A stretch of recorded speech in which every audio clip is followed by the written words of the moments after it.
Hey everybody, welcome to Mr. Hobbs's Gamerhood, the friendliest gamerhood in town. I am Jason Hobbs, the host. Do you do that every time? No, Okay. I just kind of make it up. All right. Cool. Of Hobbs and Friends, and we're playing Kalmatta on a Wednesday night with an old group I used to play with. The group is old, the players aren't, and a new guy, right? The players are totally old. So one of you guys gets to decide who is going to share their screen. If you can't decide, then I'll roll randomly. I don't care. Not me. Not it. Oh yeah, I can do it. Let me see. All right, Screen so share. while he's doing that, why don't we can talk about what else we're doing. So obviously we're playing BX in Kalmatta, and we'll take a second for people to introduce themselves. Adam, do you want to go first? Just Yeah, sure. something about yourself and your character that you know. Yeah. So I'm. My name's Adam. I'm one of the guys behind Drink Spin Run. And Metal Gods at War Hadad zine. I have the dispatches from Kyrgyzstan, very neglected blog.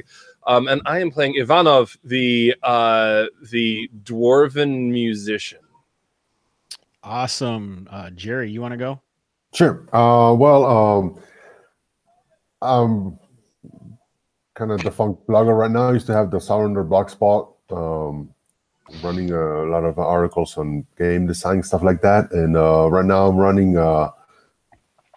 Jerry's like the mad scientist of game design is really what kind of like that, yeah. And confirming strange gaming theories and even stranger die rolls. Yes. Very much yes. That's awesome. Hey, so tonight I get to play a thief. Her name is Clementine, if I'm not mistaken, and she's Matron, I guess, some sort of a tropical island, very akin to, should we call it, Nassau, and she's got a little bit of a liquor rum running business, and I think things are gonna get fun, and we'll see how it turns out. When you put mate, I thought that was the name of the character. That's how bad I am. I'm so terrible. I'm like the worst American ever about anything. So he had written something he was gonna. I thought his character's name was Matron, and I was like, all right, awesome. Matron. You thought his name was Matron rather than reading that word as matron. Well, it was Matronne. I don't know what that is. That's like some kind of crazy Spanish spelling. I don't know.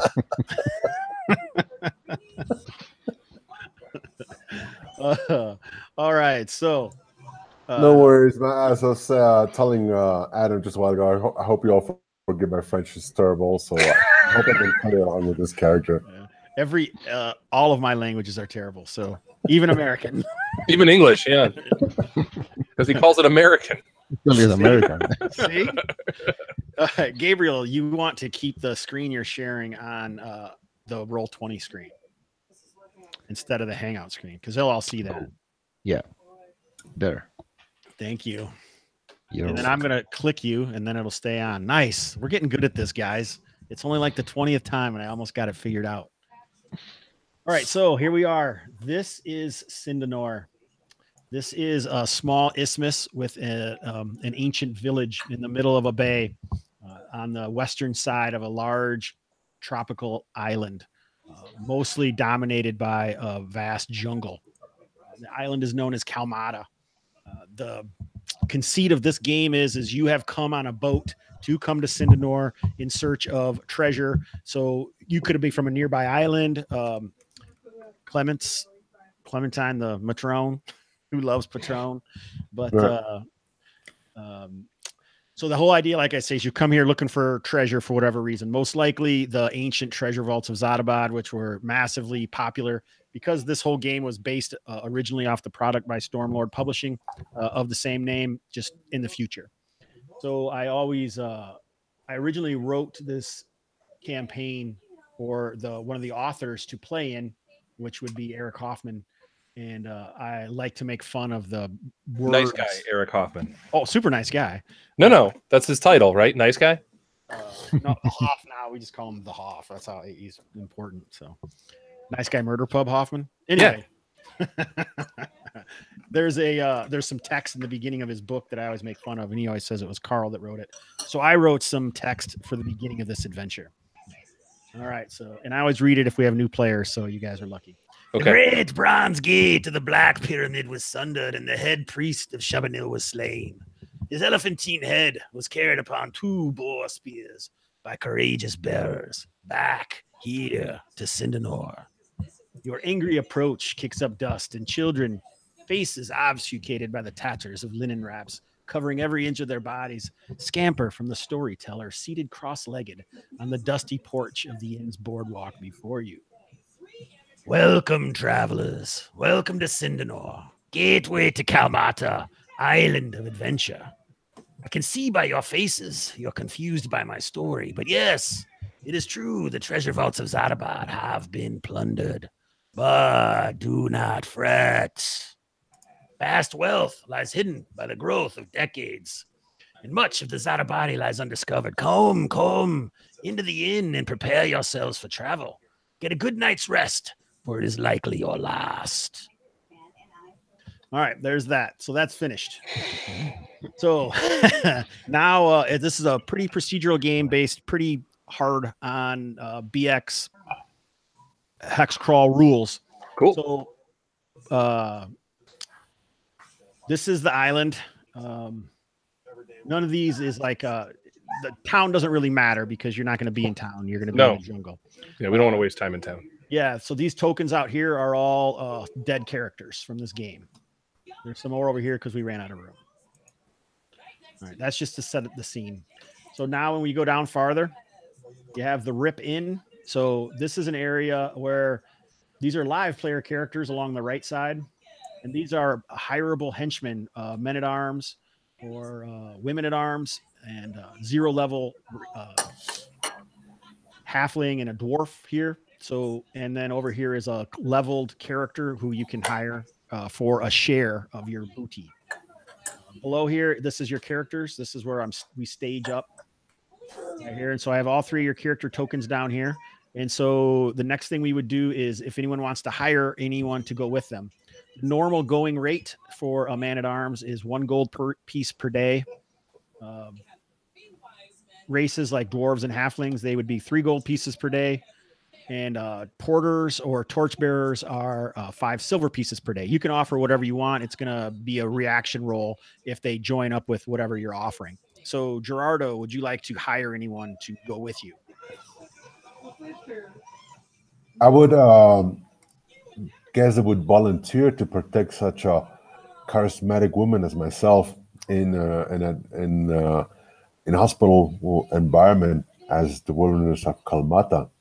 What would be a brave man that would venture with me? Okay, so if you are going to hire someone from the inn, normally it's a 5 gold pieces to gather all of the people there. So someone has to pay 5 gold pieces. You guys can split it up. You can do whatever. I got 2. I'm not spending anything. The Spaniard, you want to pay up? Yeah, I'm paying. I'm grabbing my copy of Basic. Hold on. I'm paying up. Nice. I got 5 gold pieces I can pay up, and I'll always pickpocket him. You only need only 5 gold pieces total. So if the Spaniard wants to pay, he's been around. He's your caller for the night. So he is. But if you have to hire your individual people because they go by your morale, not whoever hires them. So like if I say if you want to go 1 gold piece a day, offer them that you can, and then it would just be a reaction roll modified by your charisma. If you want to go more or offer them or try and have a good speech, then I might give you bonuses or apply a modifier thereby. Is there anyone in particular that stands out to you?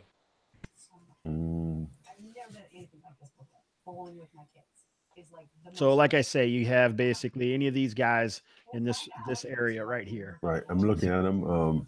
And if you want to know, I can tell you like what kind of equipment they may have or something about them if there's someone that you want me to talk to you about. Being in company of 2 dwarves, maybe we'd like to hire another one. Are you going to go with Galric? Well, all the dwarves. Yeah. He's 3 gold pieces a day.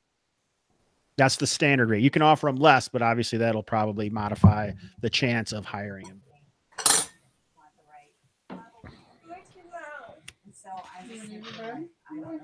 Do you want Gabriel to go first so you can see what I'm talking about? Would that help?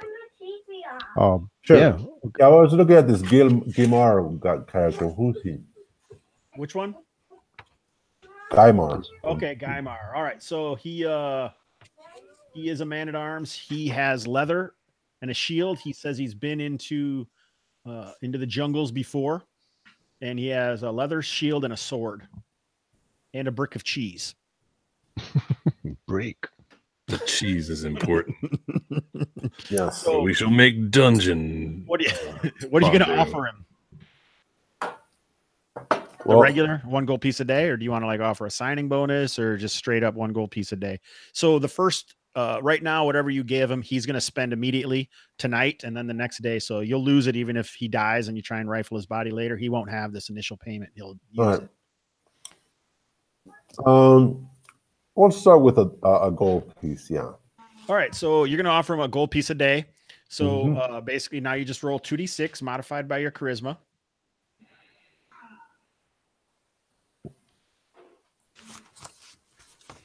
So we spoke ahead of time. Anyone who happens to be watching or watches this later, and it was decided.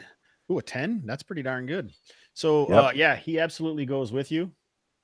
So now you're going to control him, and you're responsible for feeding him in the jungle. You're responsible for everything as far as Gaimar goes. You got to clean up after him. You got to walk him. You got to. I didn't say he was Adam.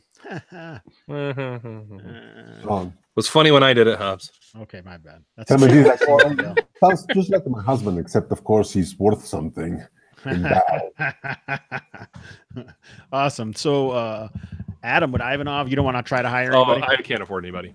I just can't afford it. I could hire someone for like 2 days, and hopefully you're going to gain gold in the jungle to pay for him. But I know that's some risky business. Yeah. Yeah. I can't spend money I don't have, man. That's all I'm saying. I appreciate that. If only the rest of America would feel the same way, we might not be in the problem. Yeah, we wouldn't have credit card debt like crazy, That's one of those magic items that never existed in D&D. The credit card. Right.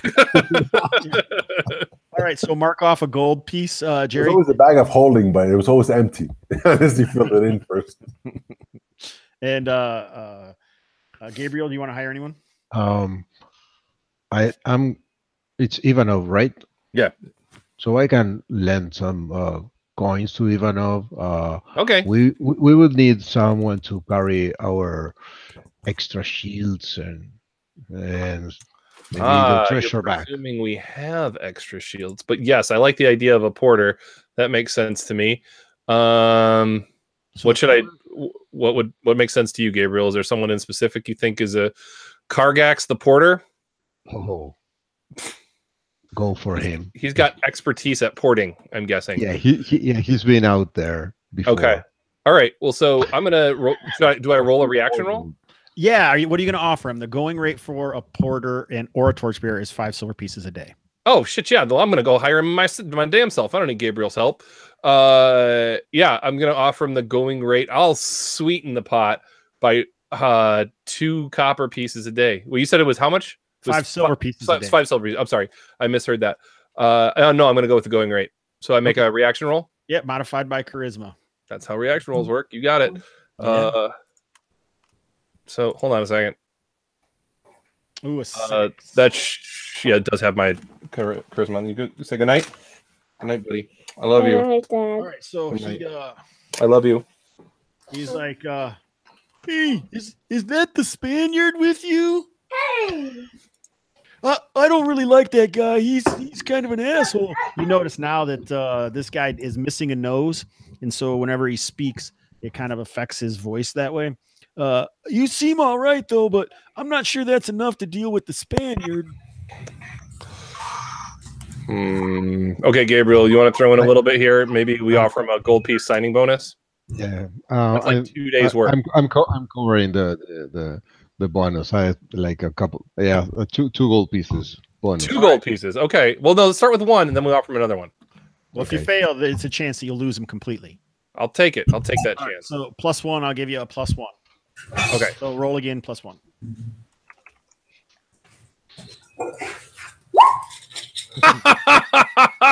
That's what that means. Even worse. Oh, good. Yeah. So the dwarf with charisma is panning out great. No way! I just saw the Spaniard give you some money. I told I wouldn't work for that guy. So he's uninterested and wanders off. That's fine. Okay. Do you want to try any of his other guys? Oh, They're all torchbearers. Last, they can do anything. It doesn't really matter. Last time, this guy Medmes. Yeah, I bought that guy a leather armor. Yes, he is well muscled. Okay, I'll try for Medmes. All right, standard rates. All right, go ahead. 7. All right, not quite enough. He seems interested, but it's nice and cozy here in the Porters and Torchbearers Guild. Okay, I'm going to offer him the extra gold. All right, +1. Still a 7. Okay, I'm going to offer him 2 gold signing bonus. All right, just a +1. Yeah, I figured. I didn't think that was going to increase. All right.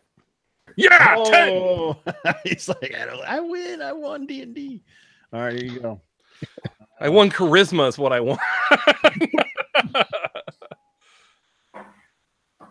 All right, so you have Medmes, who actually probably would do better as a porter than he would a torchbearer, but they really serve the same purpose.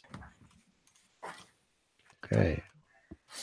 You say that now, but wait until you got to like illuminate the lock that what's your character's name, Jerry? But the lock that character is picking. You know, this guy's an expert. That's right. Spaniard, are you going to try to hire anybody? Now that we have a porter, let's bring some muscle.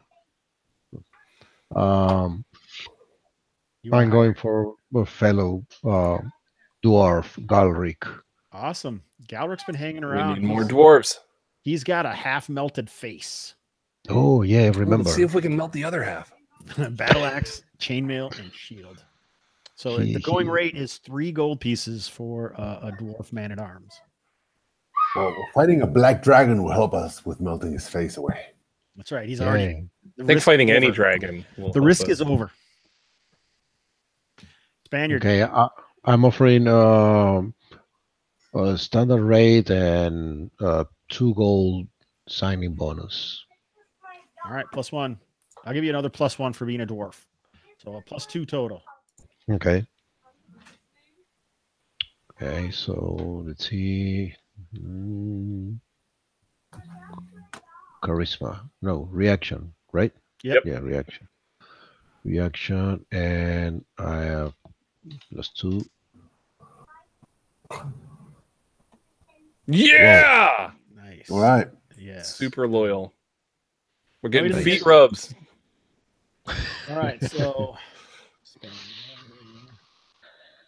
All right, so nice. Galric joins the party. All right, so one of the house rules is shield maybe. Shield shall be splintered. Yep, you can do that twice a session. But obviously the shield is destroyed. The shield is destroyed, but if you have an extra shield, then you can use that one as well. We also use spears have reach, so they can attack from the second rank. So here we are, Gabriel. I'm assuming no one else is hiring anyone? No. All right, so that's everybody. Wait, before we go, you can hire as many people as your morale will allow you. Does Ivanov has an extra shield? No. Nope. Nope. Okay, can't afford it. I'm gonna buy Ivanov an extra shield. Yay! Are you carrying it yourself, or is Medmez carrying it for you? Medmez is carrying it. Can he carry mine too? Yeah. A couple of. All right, so I'm putting them on his character sheet because if something happens to them, obviously, not saying that anything ever would happen to your poor henchmen or porters, but. So that's 10 gold. Okay. So he's got 2 shields on him. All right, so Medmez is 3 hit points, and his AC is 7, I believe. Leather. Yeah, 7, he has 6. He has a leather from last session. Yeah, but he won't fight. Okay. Galric is 5 hit points, AC4, I believe. Yep, AC4. And Gaimar has leather and shield. So as we mentioned, his AC is 6. And his points are 4. So you guys are responsible for that. The only thing that I will ever do is call for a morale check on them, pretty much. Otherwise, you can control them unless it gets too crazy, and then I'll force a morale check. So Spaniard, put in your marching order. So was that AC 6 and hit points what? For Gaimar? Gaimar, all right. AC hit points 4. All right. Okay. We can put. I don't have control on the tokens. Yeah, you only control your characters, so you just tell people where you want to go. Ivan on second rank, and we put Gamer on at the back. Okay. Yeah. So Clements can use a spear. Thieves can use spears in BX. I don't know if you know that. That's cool. I don't think I can. Dwarves? Yeah. Yeah, you can. Dwarves can use spears. They can use any. Oh, okay. I don't have one. You don't have? I don't have a spear. I have a sword. I just hit the button, man. I did what you guys told me to. Okay. Nothing wrong with that. Okay, you can use my spear. Okay. And I use my axe. All right, so who's up front with the Spaniard? Anyone else, or is Galric up there next to you? Yeah, Galric has AC4. Yeah, he's okay. Yeah. So I have this cudgel for equipment. That's what you have, a club. Yeah. All right, so who's behind the Spaniard? Ivanov? I can be behind the Spaniard. Sure, that works for me. All right, so where is Clements? Neither Gaimar nor Clements have a spear, but you may want Clements up there to, sneak off or do something. So is this good? Yeah, that looks good. That's all right. So unless you want a heavily armored person in the rear, I'd be happy to go back there, but it doesn't matter. No, it doesn't matter, I guess. Rations. We're gonna get some rations. I thought we had you said Russians. Me too. We already some of that. No, It's like rations. Yes. Okay, so the way rations work in this game, if you buy standard Russians.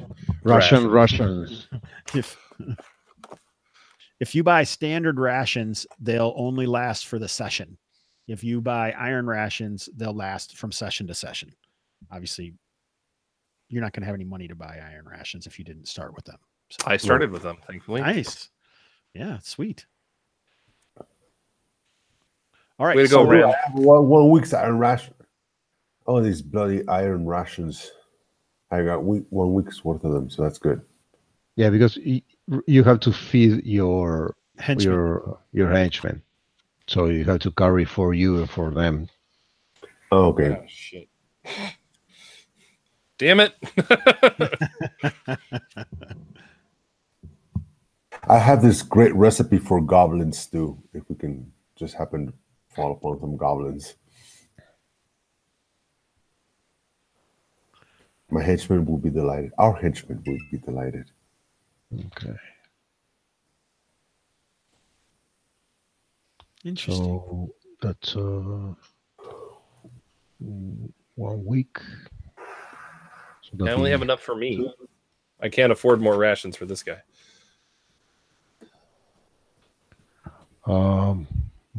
Okay.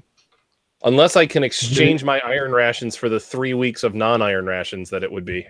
Nah, you just have what you have. Okay.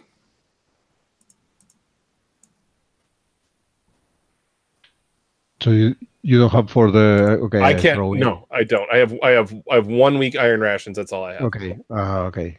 There goes another 5. Thanks, Gabriel.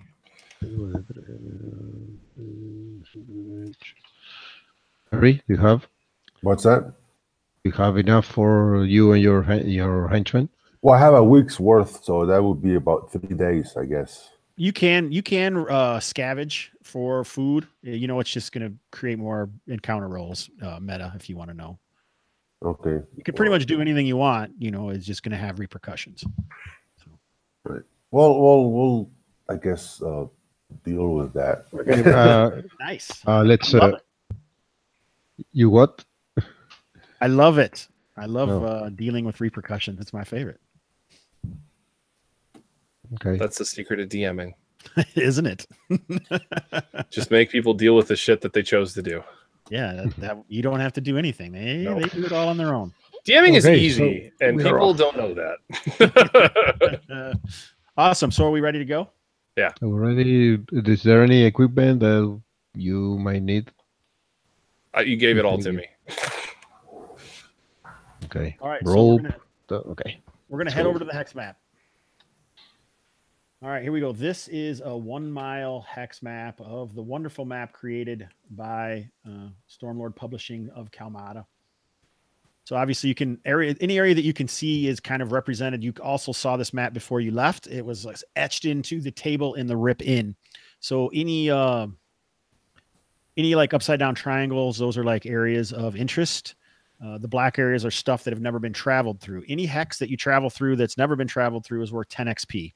Any new location that you find is worth 100 XP per level, whatever you are. So these are ways basically to increase wanting to explore. So when I asked the caller, Gabriel, what he wanted to do this session, his answer was check out this unexplored area northeast and check out the furrows on the way, which is 5552. Okay. Does anyone have anything to add, or should we get started? Sounds good. Let's do it. All right. So basically, I create your movement rate. The number of hexes that you can move per day is based on the slowest member of the party. We're using the optional encumbrance rules from BX, which basically means if you have heavy armor on, your movement rate is one of the lowest. The only way you can get slower is if you're carrying treasure. So what that means is you have 18 movement points per day, and regular jungle is worth 2. Heavy jungle is worth 4. So you can just go ahead, move your token, and then we can just go from there. Okay. So when you travel across the isthmus from Sindanor on to Kalmatta itself, there is that low kind of plainsy savanna around the large river just south of town. And to the north of that is a known decrepit watchtower that was once there that people pass by. Otherwise, you can continue on. Okay, so that's 2. That's 2. That's a 4. All right, and now we're at the place Gabriel wanted to explore, right? Yeah, you're in the first mile. So what you're kind of doing is looking for an area. You can explore this hex if you want to, which is going to take some more time, or you can just move to the area where you saw the furrows, which is what I was assuming you were doing. Mm-hmm. All right, so this path has been pretty heavily traveled, but not enough that it's changed the terrain of the jungle itself. So you're in a light jungle. There's a drizzle coming on. It's fairly early in the morning. You've only been traveling, for a half hour to hour, making your way through the jungle. It's maybe 8 a.m. And the trail that you've been following, as much as it is crisscrossed by these thick furrows about 100 yards in front of you. They look, you would guess, if you were a person who knew farming like Clements once did, but these would be a much larger furrow than a farm would create. So they're maybe 3 feet wide and they hump up off the ground, looking like fresh upturned dirt. The heavy loam smell is even stronger in the air because it's been upturned, recently, you would think. You can see some older ones that have settled, but these look more recent and they cross the path from sight, so maybe it's 100 yards away from you, but you can see that it's easily at least, 30, 40 yards long before it gets lost in beneath some foliage. So you'd have to get closer to explore it if you so desired. It's on our way. So we approach carefully to get near. And cautiously. I like it. Okay, so when you come up, like I say, I pretty much explained what it was. I don't know if there's been any other talk in the inn that you've heard, Gabriel, of what this might be, or no idea. No, I think there, yeah, there wasn't. So is there anything you guys want to examine while you're here? On a closer look, it just looks closer, like the ground here has been upturned. It's not folded over like you would think of, if someone was preparing to plant or something. It's more of the later stage where they would have rolled it back over top of the seeds or something like that. And it's not necessarily upturned earth as much as it is the earth just seems shifted. So it's like looks like something from below, maybe. Possibly, but it doesn't look like it surfaced. It looked like it just passed by. Okay, and which direction it? Something's burrowing under the earth. Exactly. It looks like it's from to like across, so like from northwest to southeast. Oh, like you could follow. No, so it would like be in this direction. No, yes, that's this way, northwest to southeast. Oh, northwest. Okay. So almost right across your path. Mm-hmm. And since you're here, you can see like others have been moving in this area, around here. Like I said, some of them aren't as obvious because they've settled, but now that you're kind of looking closer, it looks like something has been traveling. Like it's not a deer trail. It's like a land shark trail or something. Something has been passing underneath the earth back and forth around here. You know what that means, guys. Tremors. I wanted to hear what Adam thought it meant. I mean, tremors, obviously. I mean, Michael Gross is around here somewhere. And in any place of these furrows, there's it came to the surface. Not in this, not in your exact area right now. You could walk along it if you wanted to see. Maybe we can walk along them at a certain distance and see if something has surfaced there. Which way do you want to go?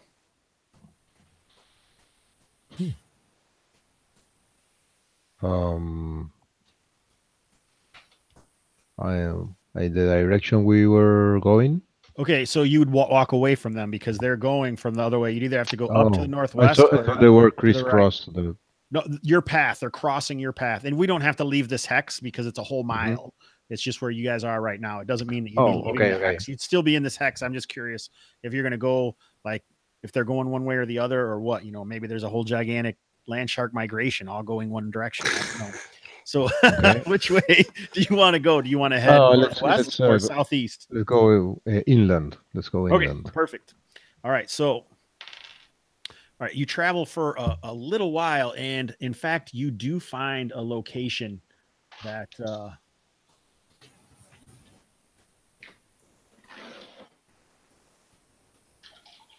you can't see anything yet, but you will be able to.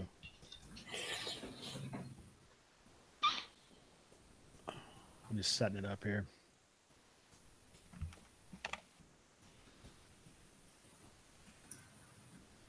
In fact, I'm really not sure why.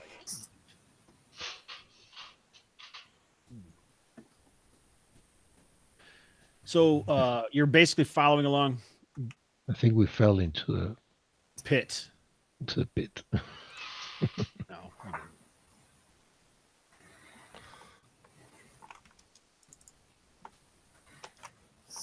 Oh.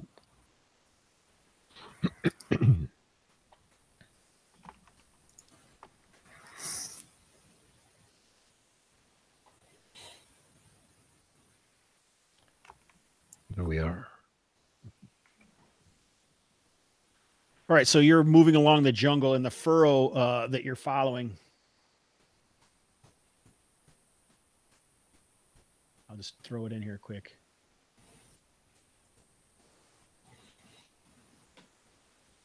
So sometimes it's not always on the surface, and sometimes it looks like it'll go under, and then it might you can see it on the other side.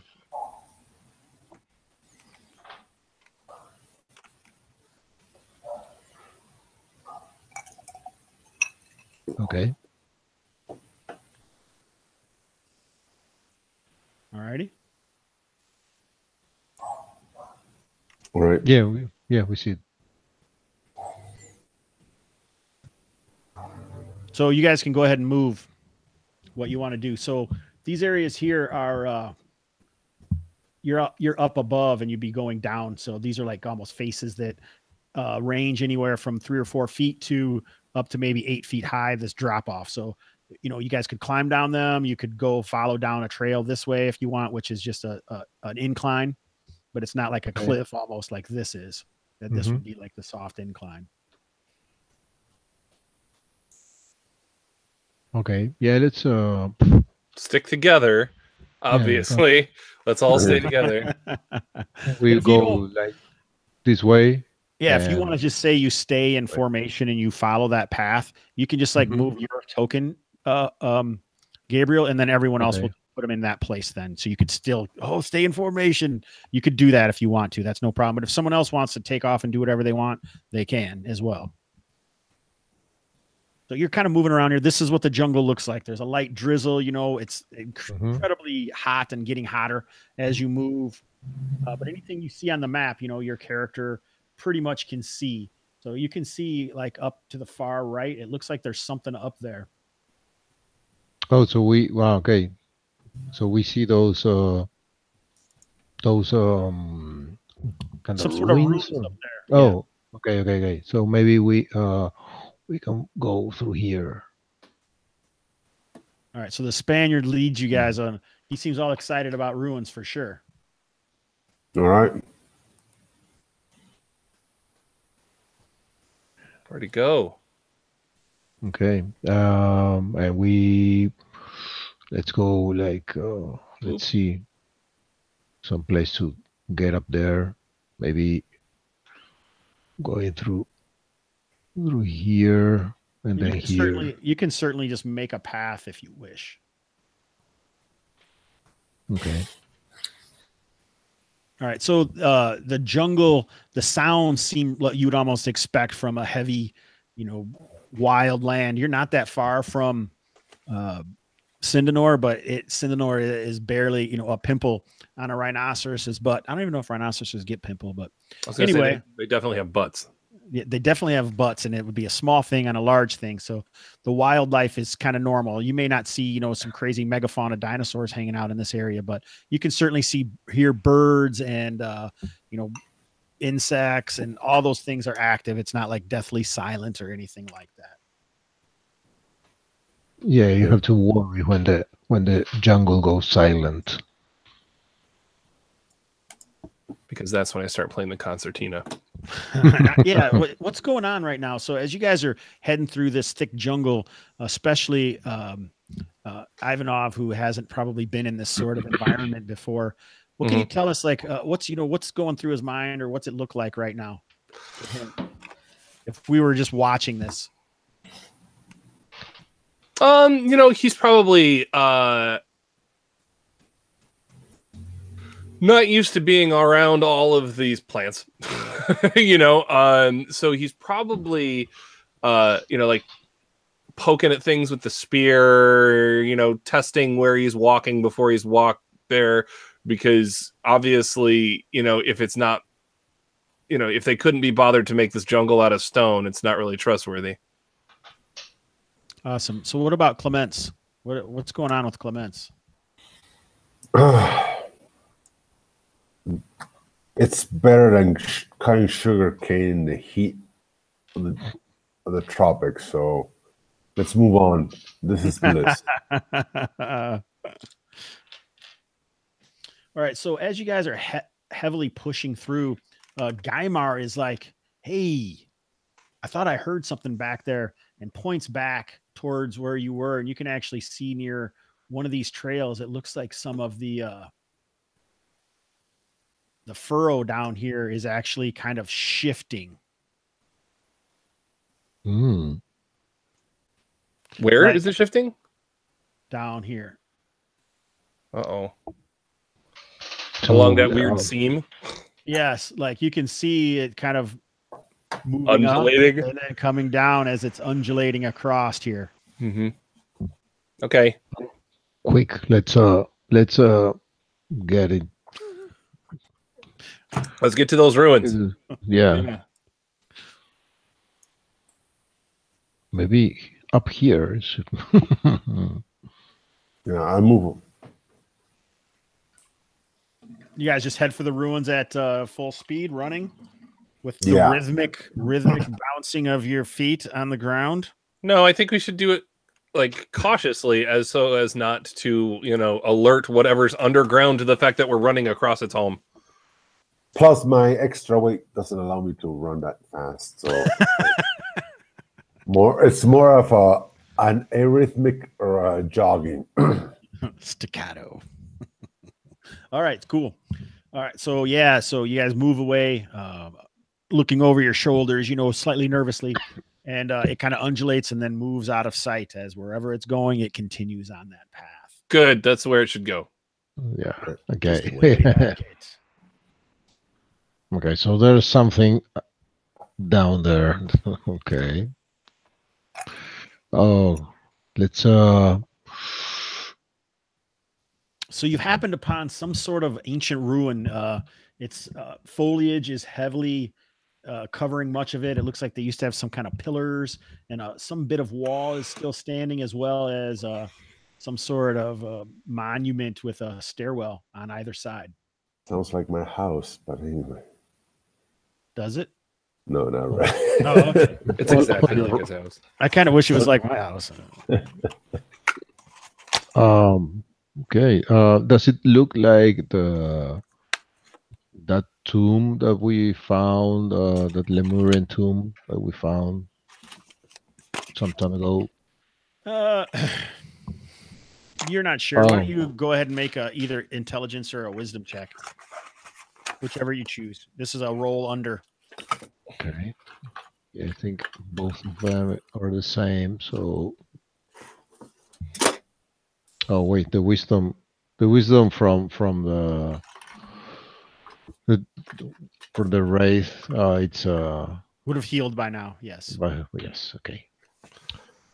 Okay. I have no clue if they these are the same. Oh yeah, this looks identical.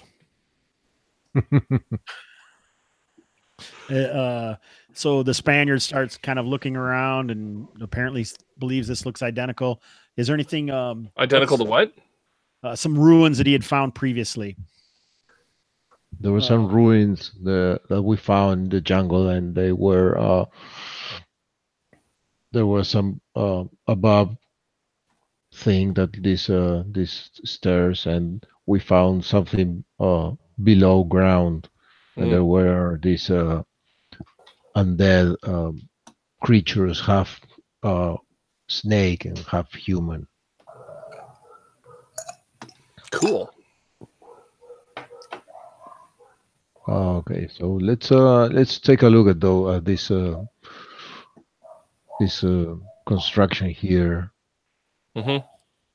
That's my thought. Okay, so is there any specific thing you're doing? Just walking around it? Are you going up the stairs? Are you prodding it? What are you doing, Adam? What's your character doing? Yeah. Okay. I guess I'm kind of. Let's see here.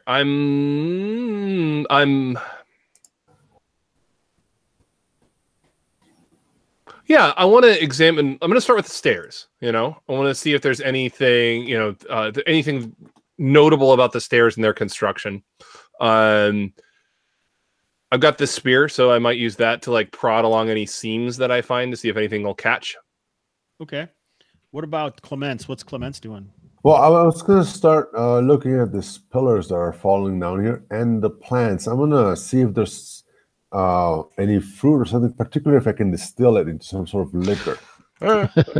Nice. Is Gaimar coming with you, or is Gaimar staying over there? You better come for what I'm paying him. All right, yeah. So grab his token and bring him over.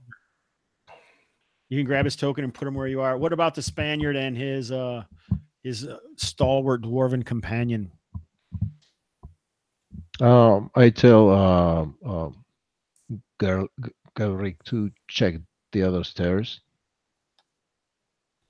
And what about the Spaniard? Nothing? Hanging out in the middle? Yeah, I'm Boss here people with with Ivanov.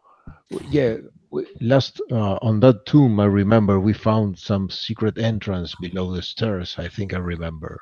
See, I didn't even know that, and I know to check out the stairs. All right. So what about Ivanov's henchman? Yeah, he's just hanging out nearby. Okay, so this area doesn't have as much large trees. You know, it's kind of a still thinner. It's jungle, so it's not like it's a sparse or anything, but some more sunlight comes down, so you can see pretty well. It looks like they actually laid some sort of cobbles, squarish, you know, probably 2.5 feet wide squares that look almost perfectly isometric. Galric mumbles, not as good as dwarves, but as far as Clements finds, why don't you make you choose intelligence or wisdom check? It's a tough call. They're all miserable, but hey, you never know. Let's call it a wisdom check. Yes. All right, so you're specifically looking for something that you're trained in, so you can roll it twice. And we'll take the best. We'll give you advantage on it. So, wisdom. I got a 7. What should I roll? What's that? You can either roll a d20 or you can just click the wisdom on your character sheet. There's like a d20 next to it. Okay, let me open it up. Scroll up to there. Or you can just go /R space 1d20 or go on the left side where the dice are. Got it. And do it again.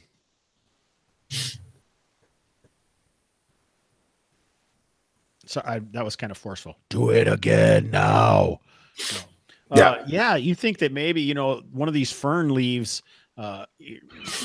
maybe it's all right. Maybe you could distill it for some sort of alcohol, or you could add it for a tincture and for a nice something to add to some rum or something.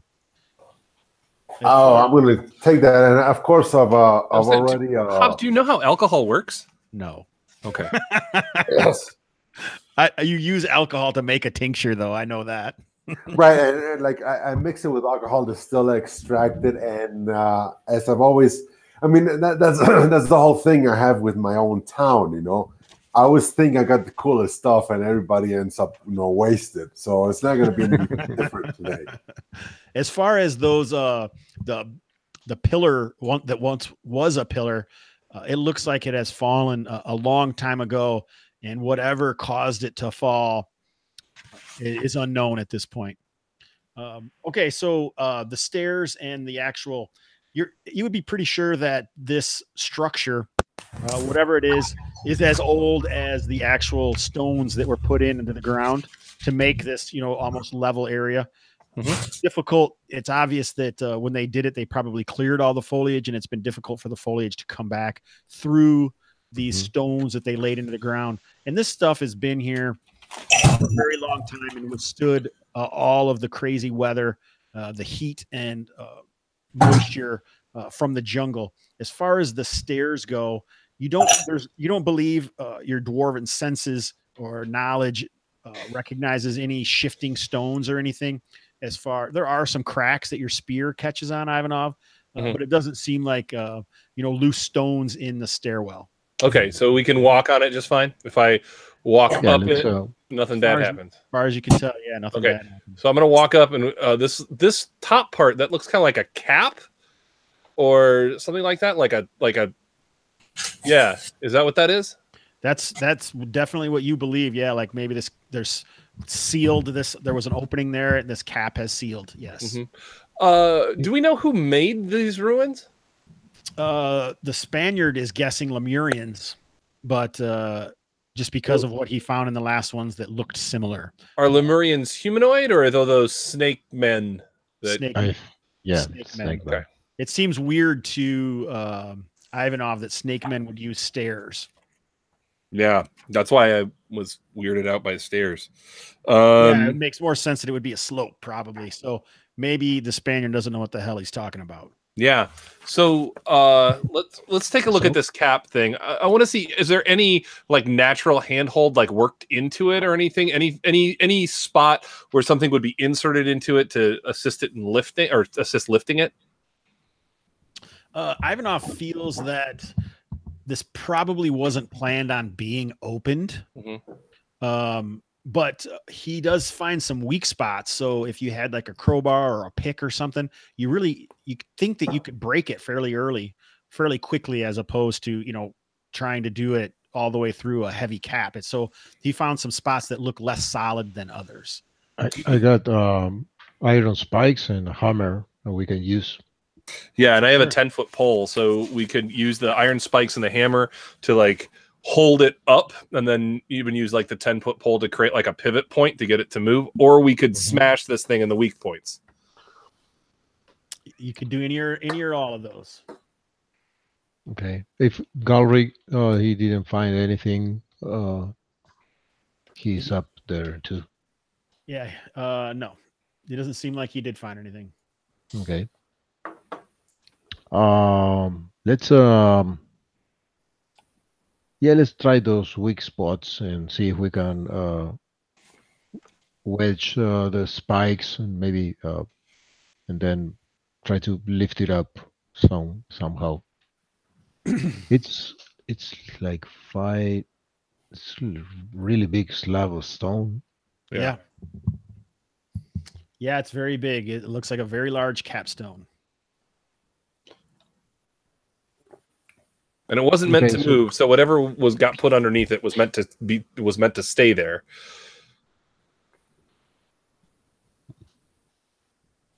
It could be valuable. It's got to be valuable. I mean, you don't put a capstone on top of trash. So we start like hammering the spikes into those weak spots. But the hammering, it's not rhythmical. We just hammer. Like ting, ting, ting, ting, ting, ting, ting, something like yes. Yeah, like, I think all dwarves work better with music. Are we gonna play any music? Nope. Yes, they do, but not with that thing around. We just we hum. Mm-hmm. Are we doing that Crash Test Dummy song? I don't know. It kind of sounded like it. I don't know. I really thought he did. Yeah, that was pretty darn good. Yeah. Now I'm trying to figure out what that song is. It's called I think. Yeah, it's actually called that. Yeah. Oh, it is. Yeah. That's unfortunate. I'm the youngest guy here. That was big in my when I was in high school. God, I feel like I know that song though. I'm sure you do. It was like everywhere for a summer. Yeah. Yep. That sounds legit. I mean, it probably got later here. I don't know. I can pinpoint any 90s song. That song was big in Uruguay back then. Remember that it was 94 was when that song came out. Something like that, yeah. It was 91 or 92, something like that. Yeah. Oh snap! I am slow right now. Sorry. Okay. I'm 60 feet or 20 feet in combat. Oh, I thought you were talking about your computer was slow. No. Yeah, I thought it was your connection. No, I'm sorry. It's my actual like physical walk. Okay, so all right, so basically you guys know that what you're trying to do and you're going to be able to get through it. It's just going to be a matter of time. So it seems like Ivanov is leading this crazy thing. So why don't you make a check here, Ivanov? What kind of check? You intelligence or wisdom. It doesn't. They both seem kind of like this. All right, we're going with wisdom. Here we go, wisdom. I'm gonna whiz all over this place. Failure.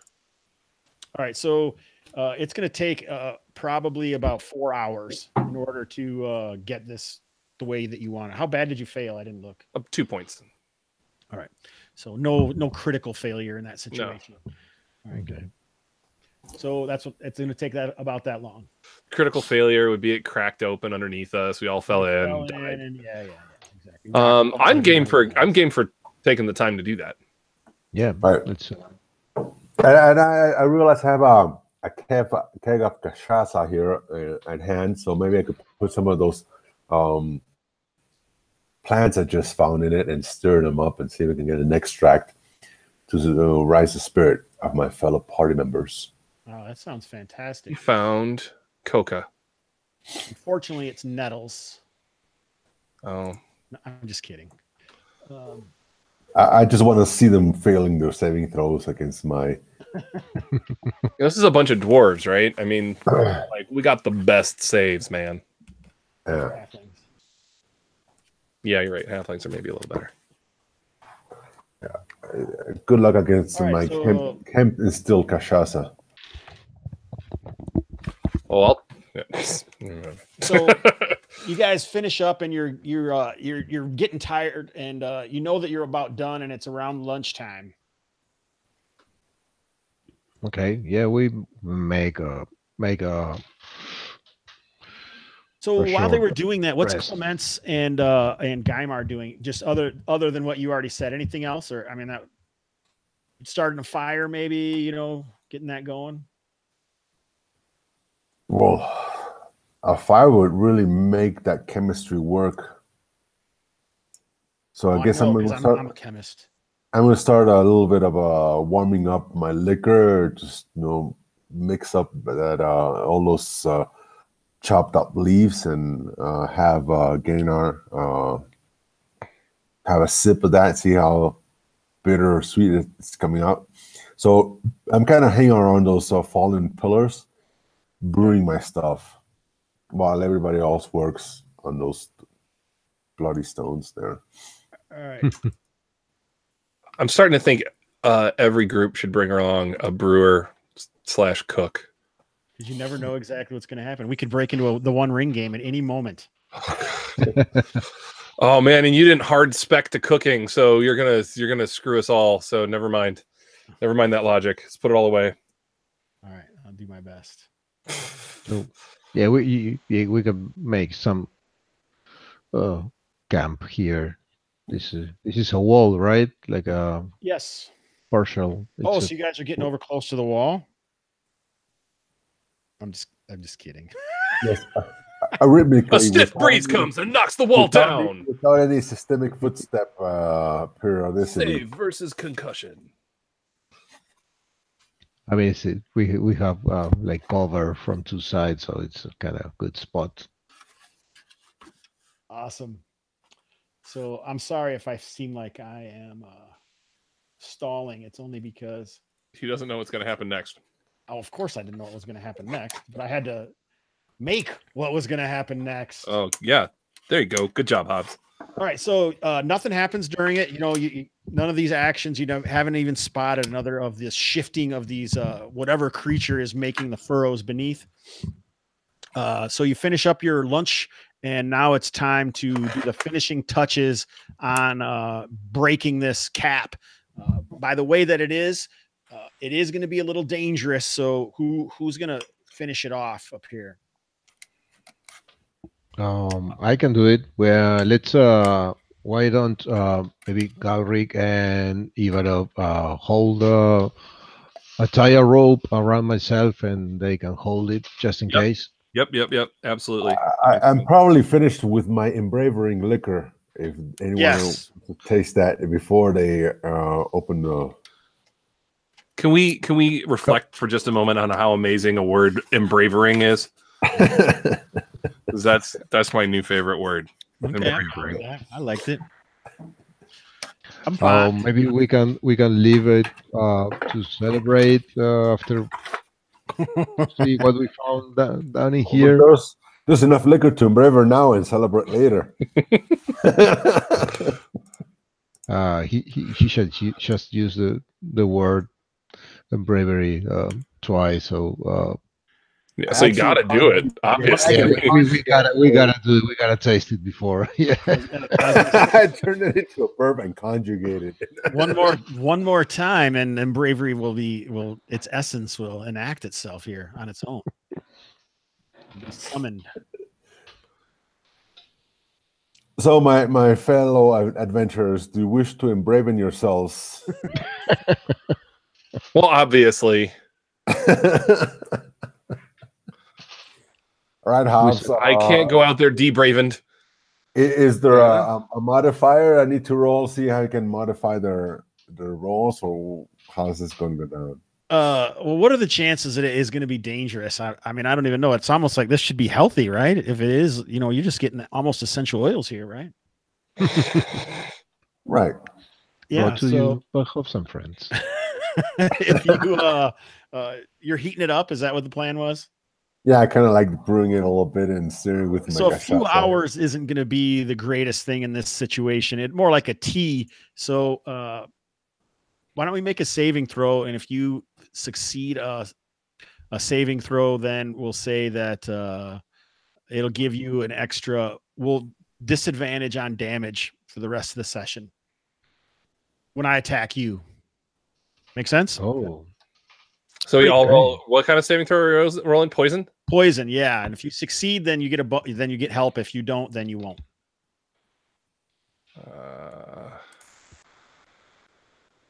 God damn it! Damn. Who else is trying it? The thing is, go on. We failed every roll since those retainer checks. Okay, Galric, he will try it also. I mean, I'll roll a d20. Yeah, just roll a d20.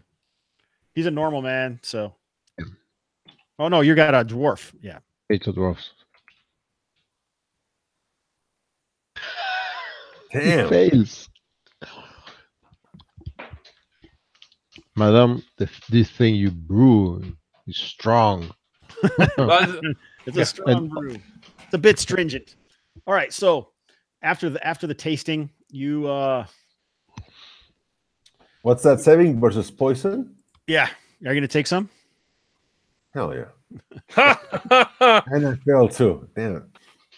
I must agree with you, gentlemen. Pours it out. Peas on it. This stuff's terrible. Okay, so you get back to work. You hit the last piece. It kind of caves in. A big puff of dust comes flying out. A big cloud of it encapsulates this area of the jungle. And you can see that it fell about 20 feet into a chamber that looks like it has a cave leading from a relatively natural cavern beneath you. So you got about a 20-foot hole, has a bunch of lumber. It has these two massive pieces of capstone that have kind of tumbled inside. You could probably slide down them if you wanted. So let's see here. It goes 20 feet down? Yeah. That's pretty... Too far? Well, I mean, to go sliding down something that just broke in half. Because, I mean, are these 5-foot squares on the map? Yes. Because that's 15 feet across, just a little bit shy of. So that means that maybe let's call it 16 feet. That means they're 8 feet. That means you got a 12-foot drop. Or no, because you drop 12 feet, then you'd get to the half broken part, Yeah, so these are going to go down 10 feet. So yeah, they probably just some rubble fell down and they're just kind of sitting there angled beneath you. Yeah. So you probably want to use a rope. We definitely want to use a rope. Yeah. The whole thing, this whole capstone pretty much is busted down the center. Okay. Busted down the center, and both pieces just kind of fell inside in there. Their pieces that are edged on the edge are busted enough that it just kind of fell in there. But you can see that, like I say, that down below, there is a cavern that's down inside there, and there is a cave entrance going to the south. Okay. There's plenty of sunlight going. Yeah, you can see down in there. You don't see anything. See it. Yeah, you can see pretty much the whole chamber easily from where you are. Let's wait. I know what was the problem. I know what was the problem is I need the bitter poison of a black widow spider because these plants are not worth it. If only we can find some of that. Yes, now we must journey into the darkness before us so we can harness the power of my elixir. Do we just come into the again? Do we just come into the jungle to just get drunk? Is that what's going to happen? Why wouldn't we? Just saying. Like, I just want to know. Like, if that's what we're doing, that's awesome. I'm down. Let's go. Where else would we come to the jungle? All right. So what's the plan? Celebrate and loot. Let's wait for a moment, and so that this whole rumble of falling stones doesn't bring any of these burrowing creatures that are roaming around the place. Meanwhile, we can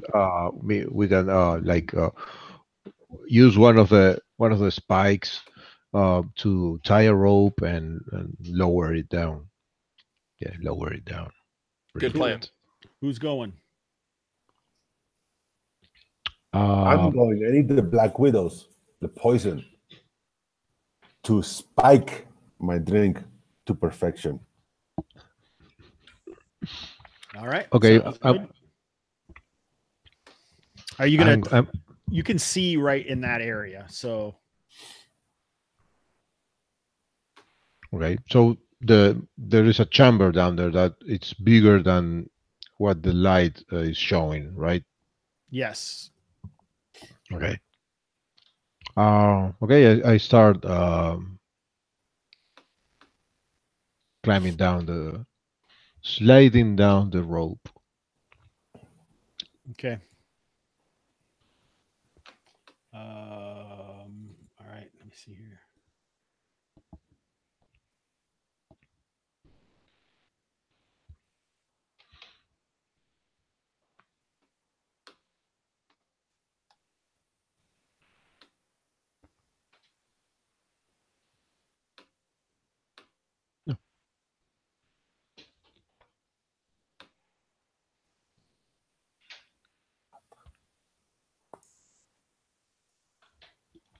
Oh, that's the wrong guy. No wonder you can't see anything. Maybe on this guy.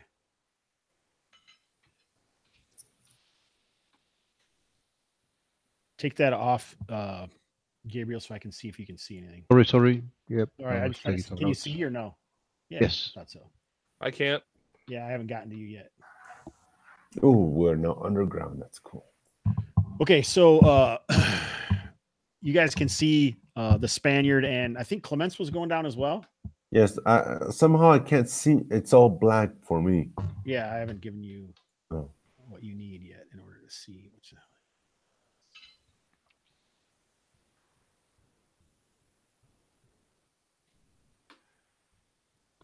I was just thinking it was maybe a side effect of the sip I took of my own drink.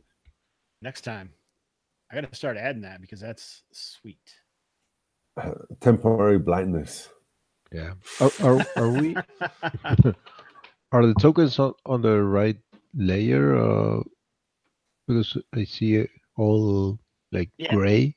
Yeah, that's because I haven't. This is just kind of like the staging area. So you're kind of down on top of all this rubble, and you can. Who is anyone gonna? You don't need a torch. This is just the light that's filtering in from above. Mm-hmm. And so there's rubble and everything all over, and like a kind of a coat of dust is on all of you and down here on the people that are down here. So if you want to look deeper into the tunnels, then you're going to need like a lantern or something for sure. Any spiders I can see around here with like all suddenness of the light opening up? Actually, yes, you do see some insects and stuff scurrying about. Okay, so something I can harness the little stingy poison to spike up my drink. So are you? Let's see if you can. Yeah, let's just make a roll and see if you can do that. Right. What do you think that should be? What ways did Clemence, what of her attributes did she use in order to get better if she was going to add some insectoid poison to her drinks in the past? Well, I would guess maybe it was her experience, but it's definitely not her wisdom at 7, which always has been more of a trial and error thing. Nevertheless, she can't tell a Black Widow from a Daddy Longlegs. Well, or fire ant for that matter. Okay.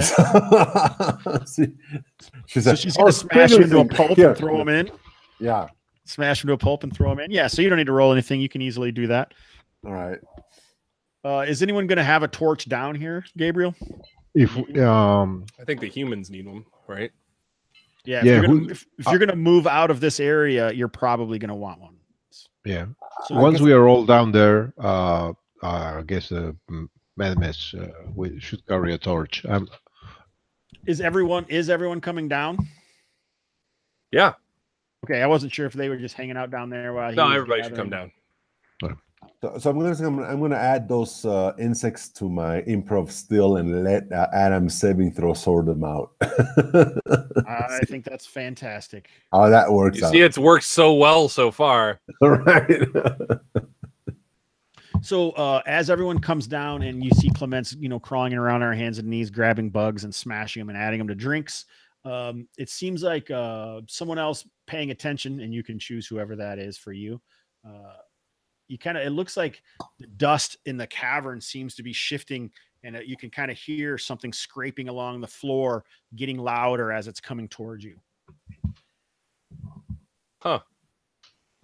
Who's going to have a torch? You said Medmez is going to have a lantern or a torch? A torch. Okay. Can now at this point my instincts kick in and can I kind of like hide in shadows or something like that? Sure. All right. You probably don't need to roll.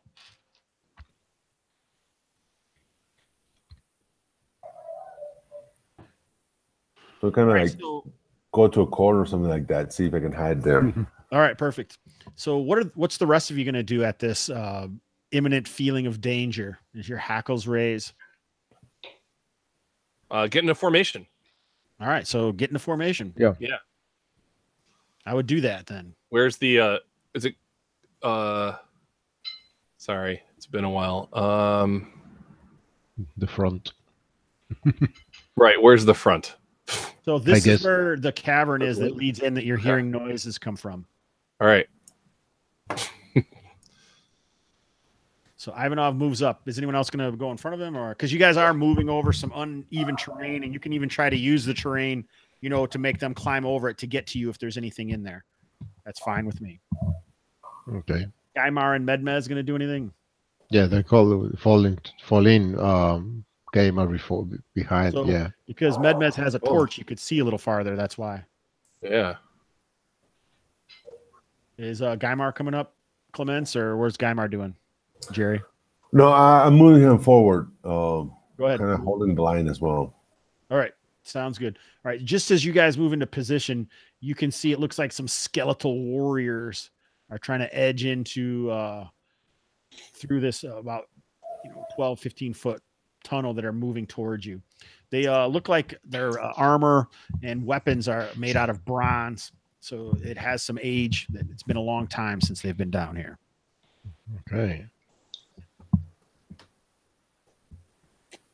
They don't seem like they're interested in hanging out or having any drinks from Clemence. Yeah. So does anyone want to try to parlay or anything, or should we just go straight to initiative? I don't think There's skeletons? Yes. Yes. I guess 151 proof drinks will probably have an incendiary value later on, but that's to be seen. I like the idea. So you should tell me what the chances are that it does have an incendiary value, and 95, and the possibility that it was going to give you, some sort of healing or damage resistance. Well, maybe it was all mental. Maybe it was all mental. You just felt like, there's nothing can hurt me. I mean, it's not going to heal me anything, but I'm going to feel a whole lot better. All right. So, Gabriel, you're the caller. So why don't you make a D6 roll? Yeah. So I just use one roll for each side. 5 wins. You can't really. And you guys have any missile weapons you want to whip at him or anything? Do we have a torch that's lit up right now? Or? Yeah, Medmez has one. All right. So if I'm going to, we just hold the ground and. Okay. So Ivanov has a spear, so you can set that if you want to. Yep. And so with the reach idea, I kind of give it a first strike capability. Since there's really no holding actions in BX. Yep. What I allow makes sense to me. You could still get an attack on one of them as they move up. Right. Before they attack, because you have range on them. Sure. So go ahead. Can I go ahead. A bottle of my hot drink spicy mix? Hot drink spicy mix. That's your character's new name right there. You want to throw it up there? You are hidden right now in the shadows, so you would have a bonus. Right. Yeah, I'm gonna pitch something at him and see if I can light them up. Do you want to do that before they get into range? Because as soon as they get into range, they're going to be in melee, and so then there's going to be issues. But if they're not in melee, I was kind of targeting around here when they're marching up to us. Yeah, go ahead. So my roll would be one attack. Yeah, just make a missile attack, or just roll a d20 naturally, and then we'll just add what your dex bonus is if you have one. I mean, you're not really trying to hit that much, so I don't really see. It's more like an area of effect thing. 11. Yeah. That's good enough. So since they're up there now, is it my cool to attack? Yeah, you can attack, and because that'll count. It splashes right there, Gerardo, and they walk right. They're walking towards it, and they kind of walk right through it. All right. So did you go ahead and roll? Go ahead. I'm doing it right now. So I maybe those. I hit an armor class of -1. That's a hit. Which one?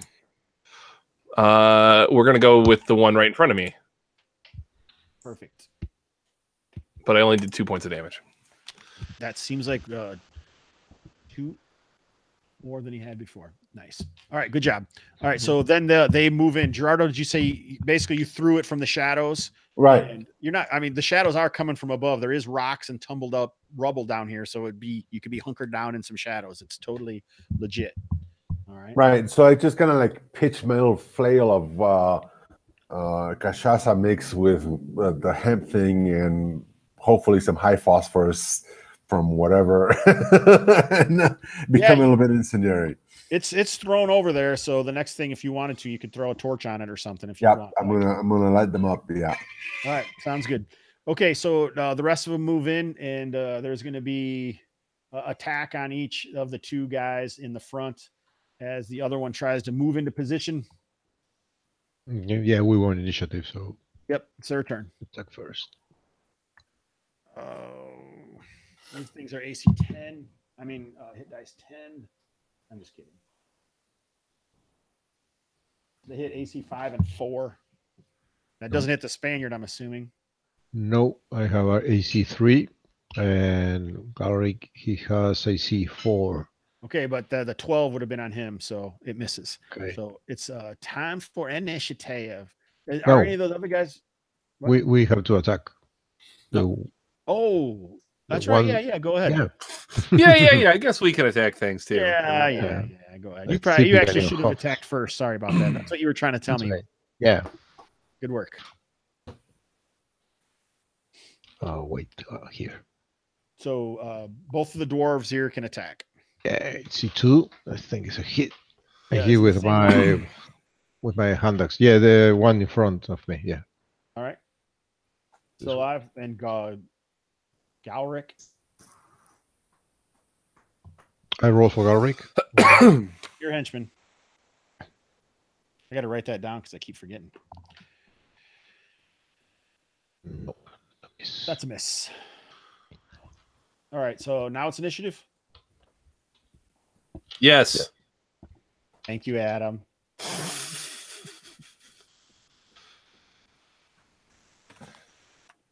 I got a 1.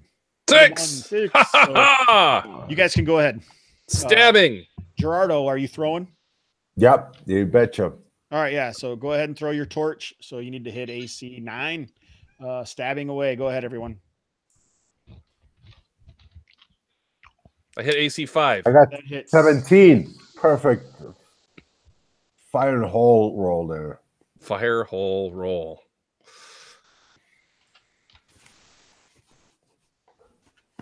All right, so I'm guessing there's what, about a 17% chance that this is going to start on fire.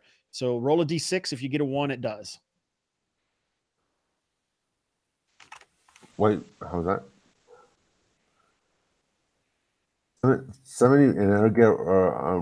It's a 1 in 6 chance, is what he's saying. Yes. That's the easy way to say it. Oh, the wrong way. Otherwise, it would have. Yeah, the torch hits the ground, doesn't go out, but it doesn't start anything on fire anyway. This hot sauce isn't quite as hot as you'd hoped. Gabriel, did you hit? No, that's a miss, and I'm taking for Galric. I guess those were fox fire ants. Oh, nice, nice. And he has what weapon he has? He has an axe. Yeah, he's got a battle axe. Oh, a battle axe. D8, I think. Yes, D8. Yeah. If it's not, it is now. Oh, it is. Yes, it is. I have one, but I'm not. I just assume that because he's a dwarf, he's got to have a battle axe. Yeah, there's a lot of horrible generalizations going on in here. 3 points. All right. All right. So this last guy is going to fight his way through some of this stuff here. He's going to get a minus on Galric. So they're the first 2 rolls. Last roll will be on the Spaniard. Ooh. All right. So one of them hits Galric. Spaniard, that hits AC 5. The 14. Yeah. 20. Misses you. On the Spaniard, miss you? The 14? Yeah. It's you hit like AC 4 with that, I guess. No, it missed. Okay. So Galric just took 6 points of damage, though. So what? Galric? What? And he doesn't have a shield. Yeah, he's a henchman. He doesn't get to anyway. Only leveled characters can do it. Oh, okay. So basically, yeah, the short sword sneaks in there and right into the old noggin on alas, poor Galric. We barely knew you. Yeah, he has only 5, so he's down. He's dead. Dead. So it's time for initiative again. All right. Gabriel. I'm going to move up to occupy Galric's space to keep him away from the other guys. Okay. Okay. Because I have an AC 3. Yeah, we can shift like to Yeah, the. and I'll go right there. He can just move right there. Yeah, you can put Gaimar in the front line too if you want to. No, I just wanted to. And then I can switch to my sword and I'll do more damage. Can You need to roll initiative, Gabriel. Be a 1. Gerardo, is there anything you want to do? I guess I could attack with my crossbow. You can. If you attack people in melee with your crossbow, we have a rule. You can either choose to take a -4 for careful aiming, and you won't hit any of your companions. If you don't take it and you just roll it naturally, and you roll a 1, 2, 3, or 4, you hit one of your companions and automatically do damage to them. Well, since I've been sipping some of my own brew, I guess that I can't really apply that rule. So I'm going to go... You mean you can't apply that logic? The rule's going to apply whether you want to or not. The logic is the thing you're going to have trouble with. I find myself corrected. You're absolutely right on that. And I'm just going to fire at will. Yeah, this is all simultaneous. So just go ahead. Everyone goes. All right. Sorting. There we go. AC 4 for 6 hit points. And I roll a 6. Damn it! I hope I wasn't. You're good. I'm gonna get the guy that's in front of me. How much you do? 6 points. 6. Oh, I haven't given this guy. Come on. Oh, he's got 6 hit points. So Not anymore. you shatter him, but he looks like he got you back at the same time. What? He's hitting AC 2. Oh, okay. Yeah, he did. That's 17. He's got a short stabbing javelin. 5 points. So you can sunder your shield or take it. Yeah, I'm losing the shield.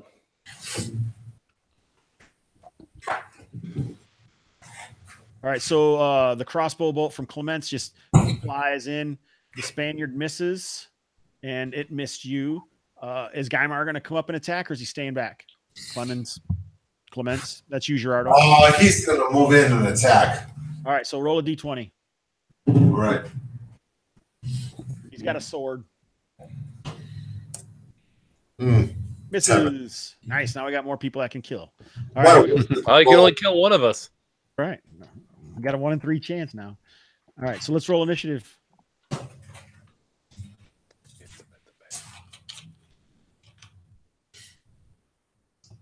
Oh, same time. Everyone goes. Killing. That's a miss. Nope. No killing this time. Yes. You got him. Almost, maybe. Gerardo, are you going to fire? Yep. Good. Oh, Miss. Wait, do you have a dex bonus? yeah, I should. Let me. I got +1 next, I think. All right, that's going to hit. All right. AC 6, so roll damage. So it's D6 for bolt. Yep.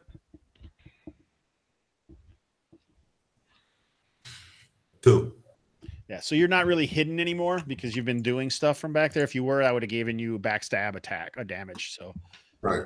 basically, between all the attacks, you guys destroy these investigative skeleton warriors that moved in. So now what? We pay that price too much. Yeah. Yeah. I'm gonna take one of my shields. From Galric had a shield as well. No. Oh, we'll give that to. What wasn't he using a battle axe? He's He two-handed. was, but he still had a shield. Oh, okay. He just wasn't using it, apparently. His half-felted face somehow seems serene in death, where it never was in life. Okay, so I grabbed some of the bones from these skeletons and say, well, maybe what my drink is missing is a little bit of a bone essence, So I start grinding some bones into my drink as well. Essence of boner. That's what it's missing. Yep, boner essence. That's right. Awesome. We just, I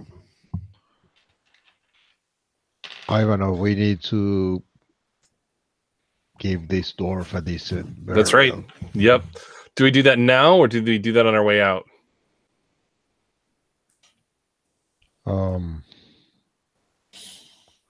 Let's do it now. We don't know what's coming. Okay. So proper dwarven burial is like burying him under stones, right? We happen to have some big ones that fell. We just use the stones to Cairn him up. Yes. Another group cairn. Yeah. Okay, so as Clements is gathering some bone essence from these once restless dead, she realizes that amongst their trappings, they seem to have these, each of them have 2 brass medallions linked by some like a thin chain that has survived the ages. She thinks they maybe have some value. Okay, so I stashed them discreetly. Okay, so The write handbag. them on your sheet then. So there are 3 of them? 6. Oh, wow. 6. Oh, wait. Yeah, there were 3 of them. I'm sorry, what were they? Nothing. Okay.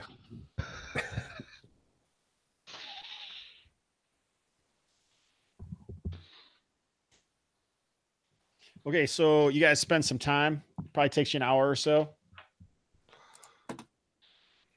Nothing else comes out. Whatever is beyond this dark this dark cavern beyond bothers you while you're giving Galric the melted face burial he deserves. Okay. I take a little bit of a sip from my own cachaça, see if that bone essence made the trick. What do you want it to do now? What's your intention for it to do? Let's check this. No, I'm asking Jerry what he wants his drink to do. Are you wanting to get drunk? No, I want fighting prowess today for my members. All right, so let's do the same thing. 1 in 6 chance. This is BX, so. All right.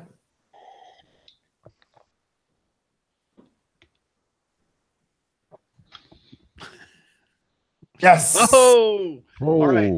So as far as a player character goes, I don't know what it'll do for you, but if a henchman was to drink it, it would give them an increase to the morale +1. Awesome. If you could get them to drink it, because it tastes pretty shitty.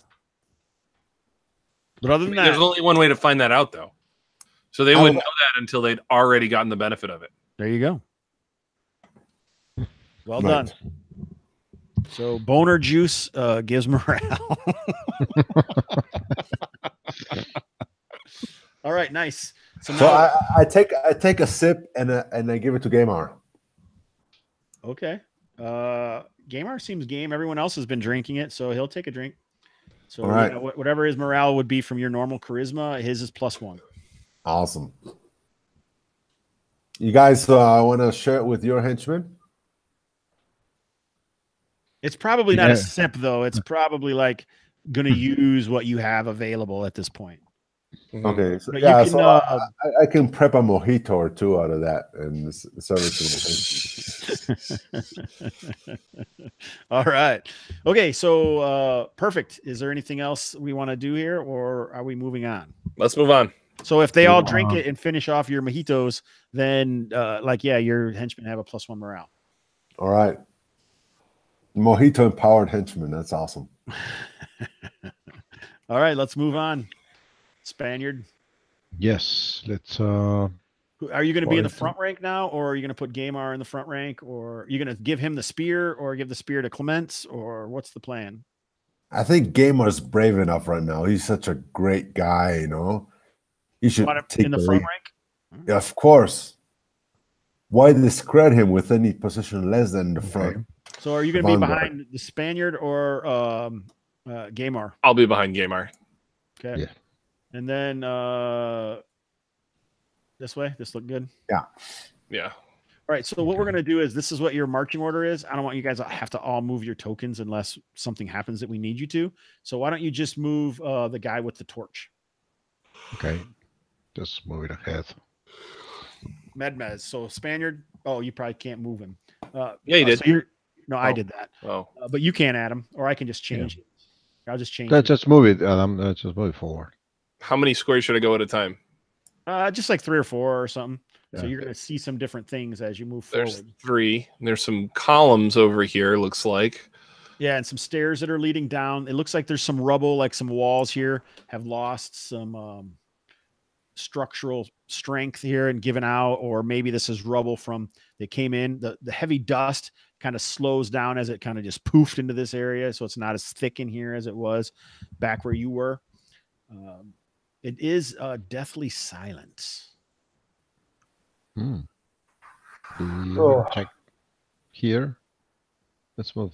You can see like some roots and stuff that have found purchase and pushed through from above, but it looks like they have browned and died on the ground here.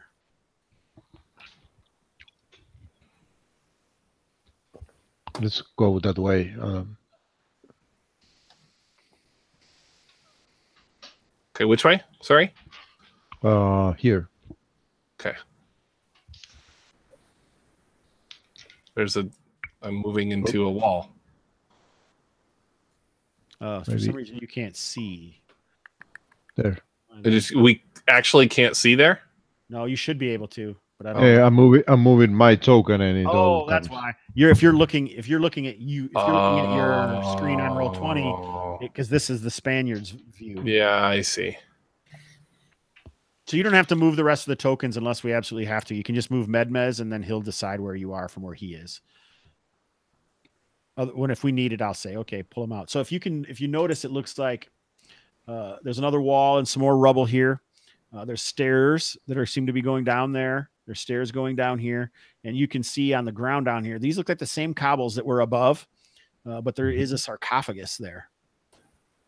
Oh, there. Ooh. Well, we should get the lay of the land before we open any sarcophagi. Yeah. Right. Right. We got to have seen the space to make sure we, aren't scared. So I think we should go down one of these staircases. So these staircases look like it's kind of a weird thing on this map that I don't necessarily get. We'll say it's only about a 10-foot drop or so. Or I think they messed up on this map. This isn't a drop here, so this would be the same height as the rest. Okay. Oh, okay. I see. Yeah, those shadows there are. Yeah, it doesn't look like it should be right because it doesn't make sense that it could go down here and here. But where does this go to? Mm-hmm. Okay. That looks like it goes up, maybe, or stays. Maybe it's not a staircase. Yeah. Maybe it goes up. And yes, let's go this way. Yeah.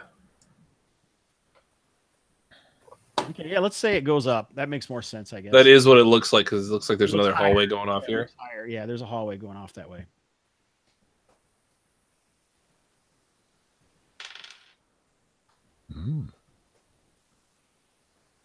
There's a hallway? Yeah, it looks like there's a hallway right here. Oh. Oh, nice. All right, so Gerardo, you would be down from there.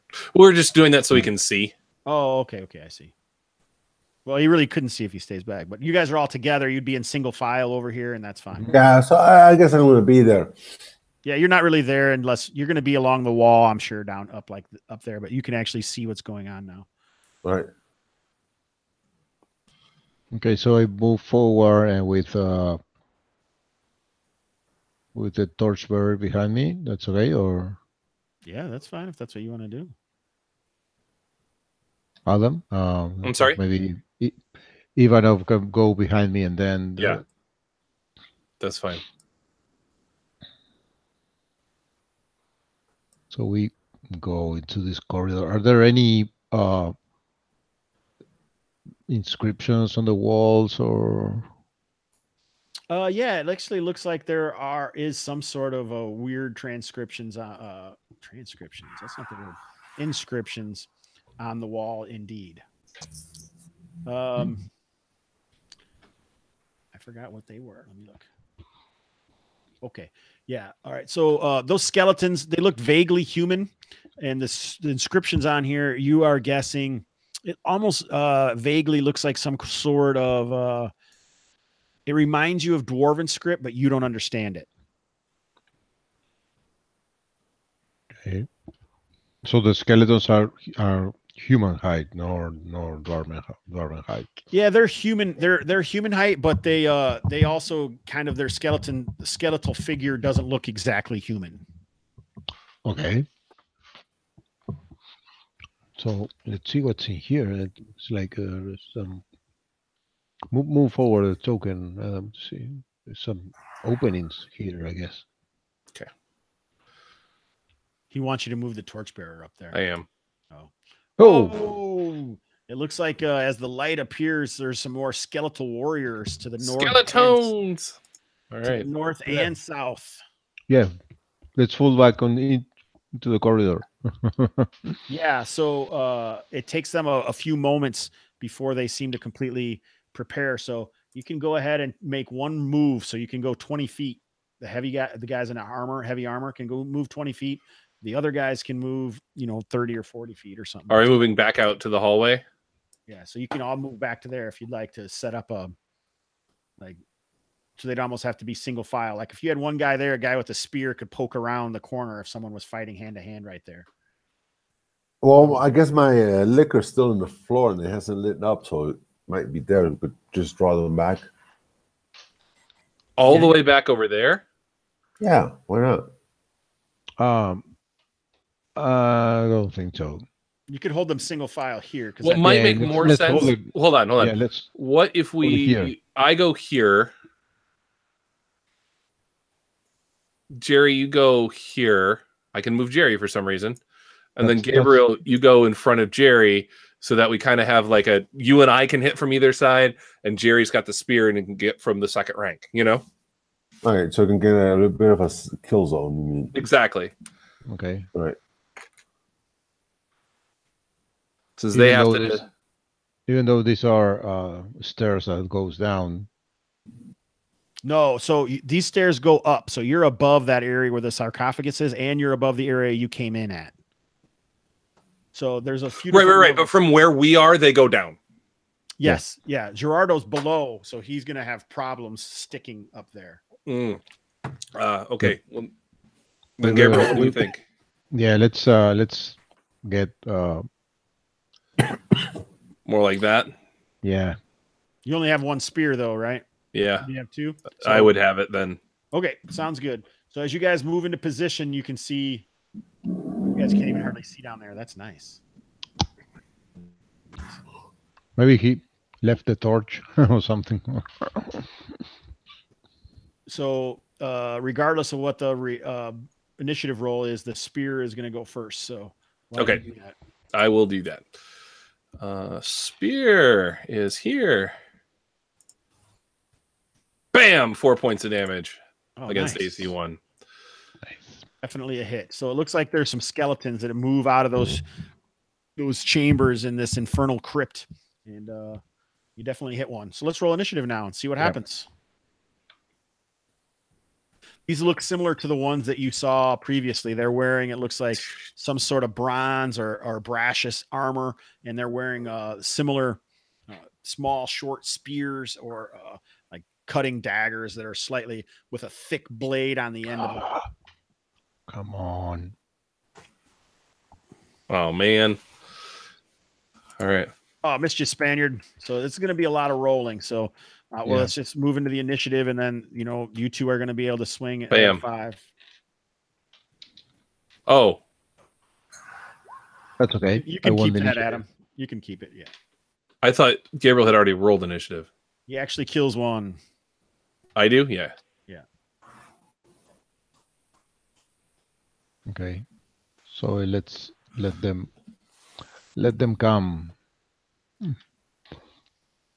It's kind of a mass combat. They're shifting around there. You can go ahead and get an attack span. I'm not going to make you lose an attack. So you miss anyway. Yes. It attacks you, misses. Initiative. I'm not sure. Let's just keep it like this. I don't know if we need to keep rolling initiative. That's not really going to serve any purpose. So why don't you guys speared? You go. Yeah. AC 7. That misses. This armor must be a little bit to keep them protected. Yeah. They're AC 6. Okay. Nice. 3 points on the first. That one. You guys have got him into a nice position, but not doing a lot of damage. It's not a super fun, exciting fight. No. Spaniard misses. So you guys go. 3 more points of damage to that front one. We're just basically all we're finding out is how many resources are going to be used up. Yep. Gabriel? Yeah. I mean, if Gerardo wanted to jump on top of that sarcophagus and try and shoot his crossbow bolt into here, he might be able to. Yeah, you just really want us messing with that sarcophagus. No, I just want shooting into combat. Jump up and down on the sarcophagus while banging these cymbals. I've sharpened the edges to a razor again and throw them at my head. All right, go ahead, you guys. Can I get a roll attack with a crossbow? If you'd like to. It does seem like a from the corner here. I miss. Well, you're kind of down the stairs. You can kind of get in there and throw it in there and take a shot if you'd like. You're just going to have a -2, okay? All right. I'll take a shot. Not enough, right? Yeah. But if you do roll a 1 or 2 or 3 or 4, you'll hit someone and do damage on your team. Yeah. All right. Ooh, that hits Spaniard. Oh, I do damage to my team. Yeah, so You dick. Roll. You drunk. You drunk. Roll. Which one do you hit? You can figure out how you determine that. Or I can just say roll a d6. 1, 2, 3. It's the Spaniard. 4, 5, 6. It is Ivanov. Spaniard, you take 6 points of damage from that blade from the skeleton. Okay. Youch. See? I'll take the damage from the thing. All right, so roll a d6, Gerardo.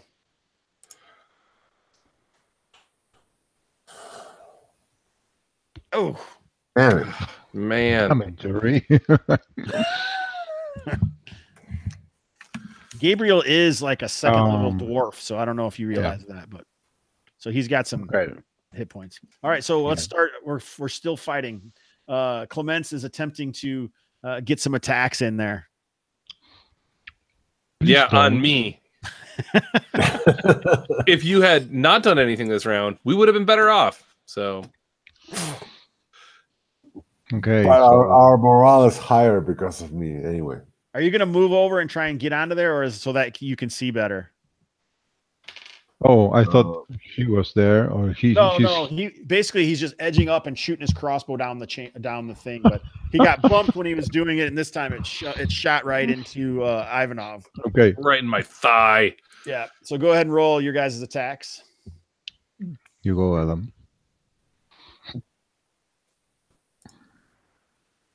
Nope. Okay. Let's go. Oh, that's a hit. Yay. That's a good one. Die. Did I roll his hit points yet? Nope. There we go. It does kill him. So the next one moves up and attacks. 15. What's your AC, Spaniard? I think that's his AC 4. 3. Yep, AC 4. Nope. Just skitters off of the Spaniard shield. Is Clements going to fire another crossbow? No, she kind of falls back down here and kind of whimpers like, I'm so miserable, I shouldn't be. And she spins around. Clements Matrone. Yes. All right, go ahead, you guys. Go, Adam. Doing it. Do the thing. Man, Oh, AC almost. 7. Last 3 attacks. Close. Or I guess last 2 attacks. Burn some luck. Oh, Yeah, I know, right? Yay. That hits. There you go. That's enough. So all of these Bam. protective dudes are dead. Now we inspect the bodies. Now what do you do? We check on those bodies. Hobbs, do you have any like bandaging wounds rules or anything like that? No, not explicitly from this. No. Okay. There are ways to get healing, like maybe a special drink that Clements could do it. I don't know. We'll see. Yeah. That'd be good. Yeah. There's a 17% chance, apparently. That's not something I want to find out the hard way. There is an old witch that lives in town that Gabriel was aware of, but didn't Maybe. decide. Yeah, but we down need here, money to pay the witch. Some lichens or something growing on the pillar so they can steer. You can scrap. Yeah, scrap the walls. Yeah, you can do that if you want to. See what happens. Some mysterious mold or fungi. Ooh, I like while fungi. Clementine is doing that, we just search the bodies of the skeletons. Oh, so you find more of those. It looks like 2 bronze discs that are attached to each other. That they're wearing like on thongs. Not that kind of thong, Adam, you crazy man. Mm. You know, like some kind of a strip of leather or a thin wire around. It's not that kind of thong. That's exactly the kind of thong, right? Well, I mean, put that up a crack, you'll be fine. Yeah, exactly. So there were 4, so it's 8. Strange. The other skeletons didn't have these things.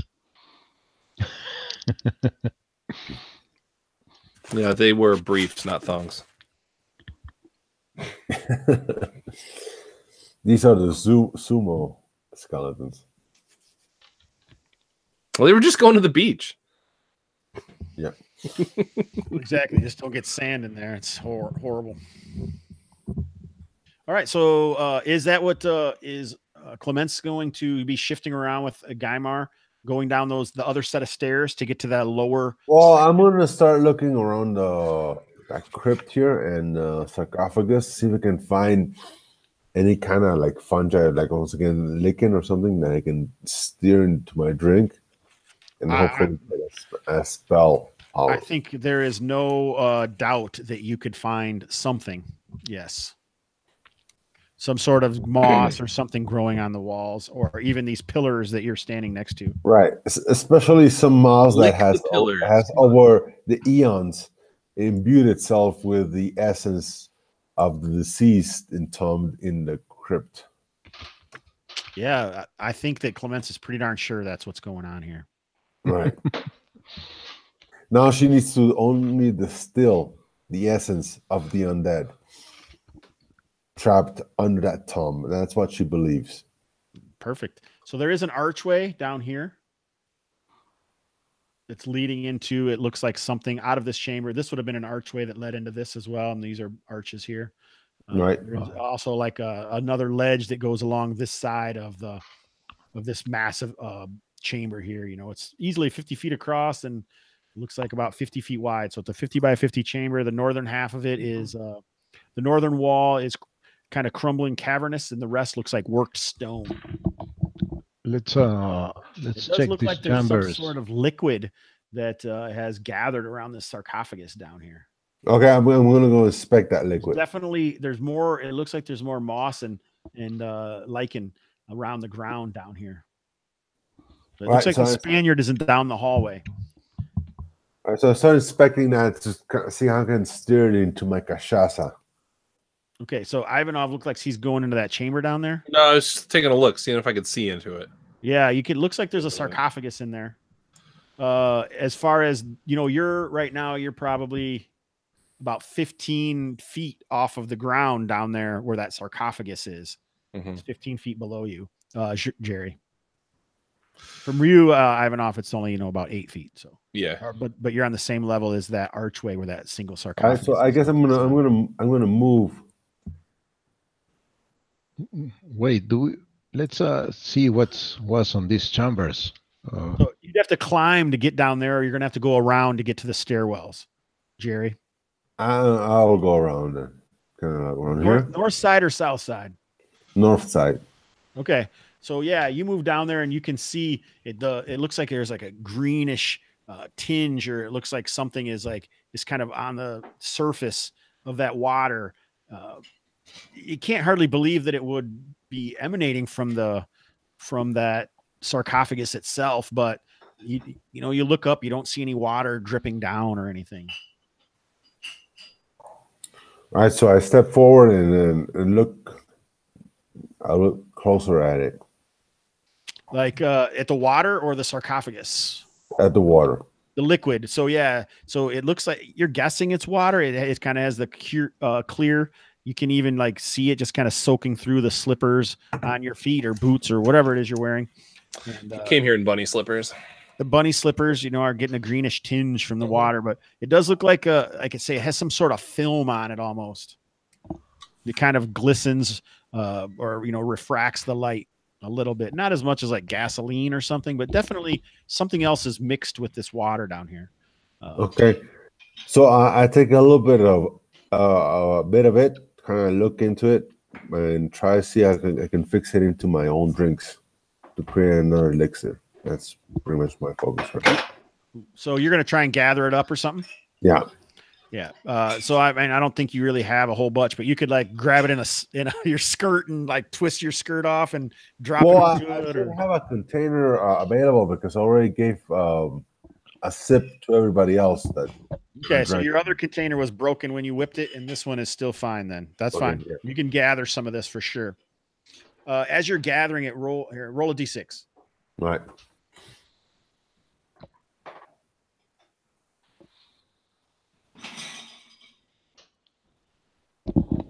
It does have kind of an astringent smell to it or something, but you're not sure, if that's like cleaning liquid or some kind of solvent or what. But it definitely has this kind of a different odor to it.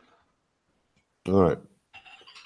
It's probably that guy's essence, whatever he might be.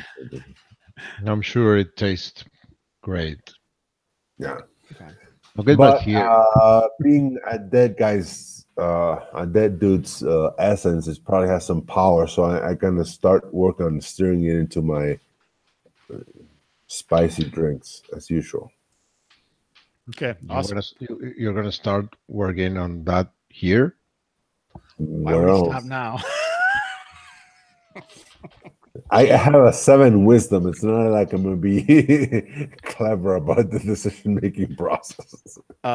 Okay, so we talked to Ivanov briefly. Spaniard, what is the dwarf from the Forge thinking up here about all this? On the furnace. The furnace, that's it. The dwarf from the furnace.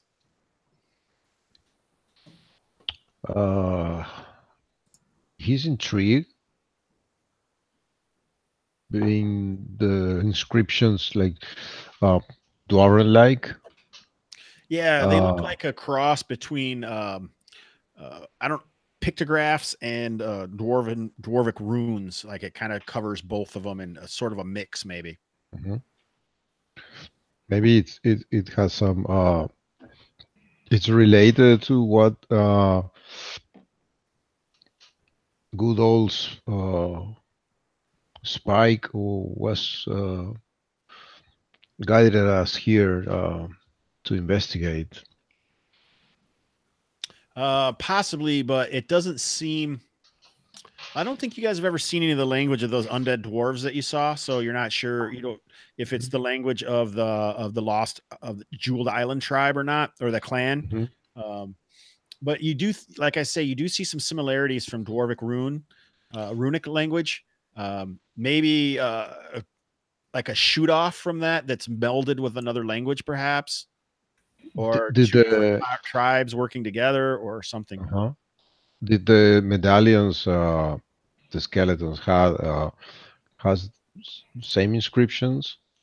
They don't have inscriptions on them, but they seem to be like they were built, if you've seen like crossed steel on like a katana, how it kind of has whorls on it within the metal.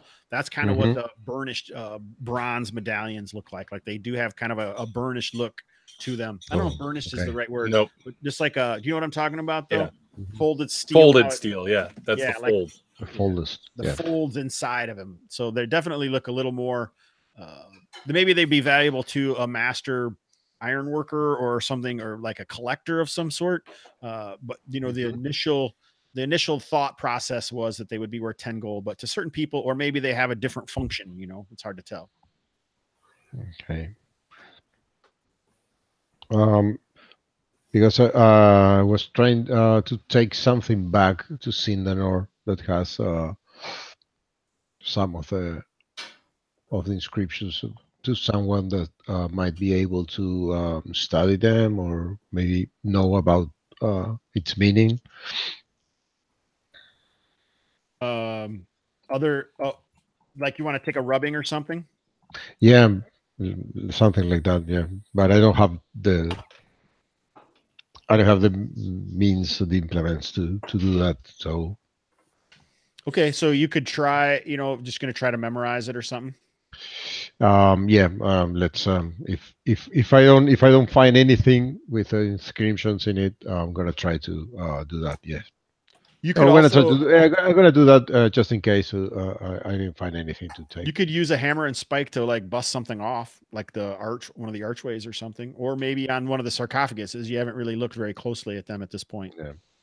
If we can find any kind of cloth or paper at all, we could use like a burnt out torch, like the char left over from that, to do a rubbing. Yeah. They may have some cloth like on the skeletons that you found. Yeah, that's my thought. So you could do that. You could definitely do that. Okay, yeah, we're gonna try that with any. Right. We have maybe the torch is nearly. Yeah, you can always. Yeah, definitely. So get what about extinguished. Ivanov? What's Ivanov got in mind here? I'm kind of just assisting. You know, we need to find some treasure. That's what Ivanov thinks. Okay. I think we need to open one of these sarcophagi. I think let's check this. Okay. There are two openings here. Okay, I'm down. So let's do it. Check this ones first. Okay, as you move down the hall, you kind of sound like you. Is Clemence going along with the Spaniard? Yeah. Yeah. So she comes back upstairs with the liquid that she gathered, and she's with the rest of the group here. Are you going up to the north, Ivanov, or are you going down? You guys, when you're moving down north. here, let's go north. Hear like a grinding, like a shifting of rock when you first come down the hallway underneath the arch. From this chamber or from the one behind us? It's hard to tell which chamber it is, the north or the south, but you definitely heard it when you move down this way.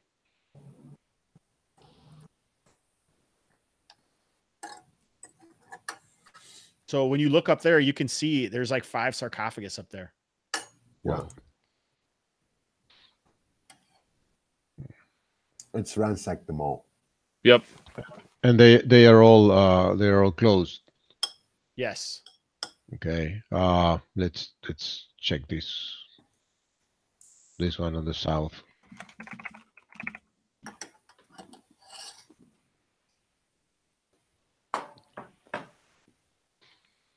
Bring the torchbearer.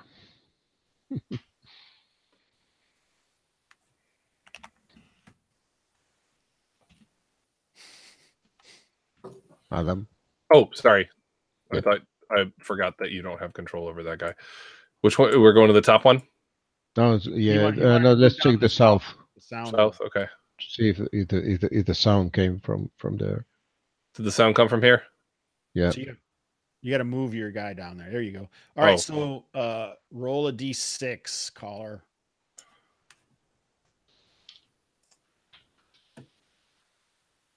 You said Carl?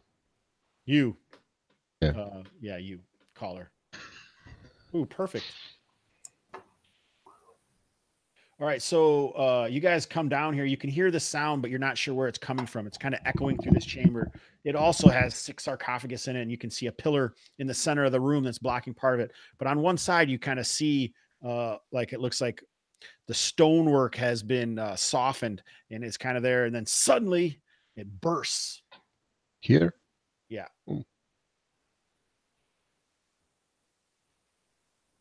Tremors. It bursts open. Oh. Yay. And like, is that worm purple?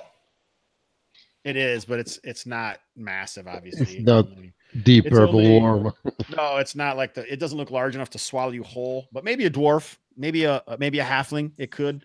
But it does look pretty powerful, and you can see that, it doesn't have like any eyes or anything, but it's kind of shifting around. It definitely seems agitated. But you guys are surprised. Ooh, 3. That doesn't sound good. And it looks highly agitated. Yep. All right. It doesn't look like a worm exactly. It's more segmented. Do you guys know what Cecilia looked like? Mm-hmm. Mm-hmm. So it looks like a Cecilia. So it actually has kind of like the worm-like tendrils coming out of its face and stuff. And it shifts around and it lunges out of this hole towards you guys. No. Yeah. Don't do it. It's all randomly rolled. I rolled pretty bad on its reaction roll. All right. So it knocks Clemence out of the way as it tries to get to Medved. What's his AC? I don't know. Medved? He has leather armor, so it should be 7, right? Oh, he does? Yeah. Oh, it doesn't matter. 9 still hits. All right. So I get confused if I'm looking at I'm looking at the map, and then I also have the YouTube because people are on there once in a while. Ooh, it's kind of weird. No one's been on there tonight, right? They have on and off some people. Oh, really? Yep. Are they saying things? Nope, no one said anything. They just kind of man. popped in. As soon as I start one, it automatically opens on Google Chat? Plus. It's opening. Oh. No, it just starts a post that shows that a stream started or whatever. Or if you're a subscriber to my channel, then it'll start too and tell you. All right, so 7 points of damage. Oh, Jesus. 2 bedless? Yeah. How many hit points did he have? Yep, Last not session. enough. Yeah, like 3, I guess. Yeah. Last session. Poop. That thing does 2d6 damage, guys. Yeah, it's big. Yeah. It's big. It's not that big. A large portion of it is still in there, and it's super agitated as it comes out and basically just chomps at him. So, Adam, it was your henchman. So roll a d6. 1, 2, 3. The torch is swallowed as well. 4, 5, 6. It isn't.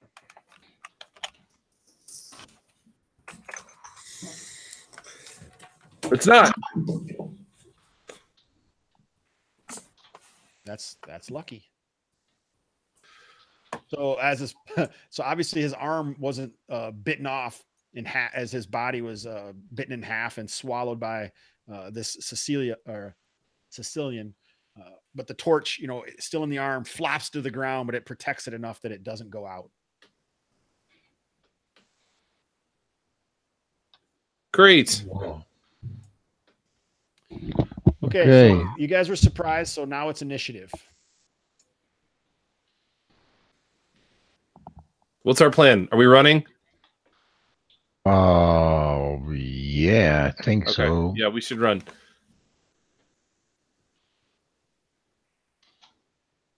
Oh, bitch. I know. Move him back so I can see. Give me a second. He's gone, so. I don't want to see. Yeah, I'm going to let you see in a second. We'll just leave him there until you do something else.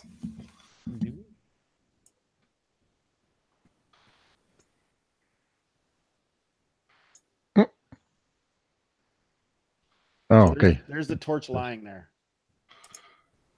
Oh, nice. Grab the torch, Jerry. And run! All right, did you guys win or lose? We lost. Well, I mean, either one. I got to roll. I haven't rolled yet. All right, so you lose, so let's see what he does. All right, so he comes back for the other part of Medved, swallows it down. What do you do? Stand still. Do we want to stand still or we run? I don't think we want to stand still. I think we need to run. All right, so Ivanov, you're in the back. What are you going to do? Run! Run.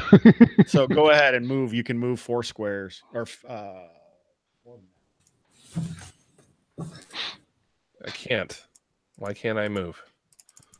You're on the pointer, Oh. right? Yeah. It's not letting me move. We are running away, Jerry. Okay, good. I would if it would let me, but I can't. I think you're stuck on the thing. Can you move now? Yeah. So I was here. So it's 1, 2, 3. Get out of the archway there. 4. Can I move back? Like that probably. Yeah, Like the here? torch is laying on the ground. Pick up the torch and run, Jerry. Okay, I'll do that. Fall back. So she doesn't wear. You could get past Ivanov if you'd like. I can't see beyond that. My field of view is really limited. I can only see like a small triangle here. It's like I'm moving here. I can't see ahead of me. Yeah, I can't. I'm seeing the same thing you are. Yeah, Oh, there we go. There we go. That's because the torch was on the ground still. Oh, okay. And now you have the torch. So, so the Spaniard runs at the same time. You probably can't see though, right? Yeah, I can see it. What's Gaimar doing back there? I think he's gonna get a little bit of a discount. I keep trying to move you out, Spaniard. There you go. Geimer's up there. Is Clements going to that direction or to the north? North, I guess I would move up from where we came from, right? Yeah, it's up to you. You guys can go wherever you want. So next turn, what do you keep on going? Are you fleeing the entire crypt or? Let's see if it follows. Maybe the massive walls. Maybe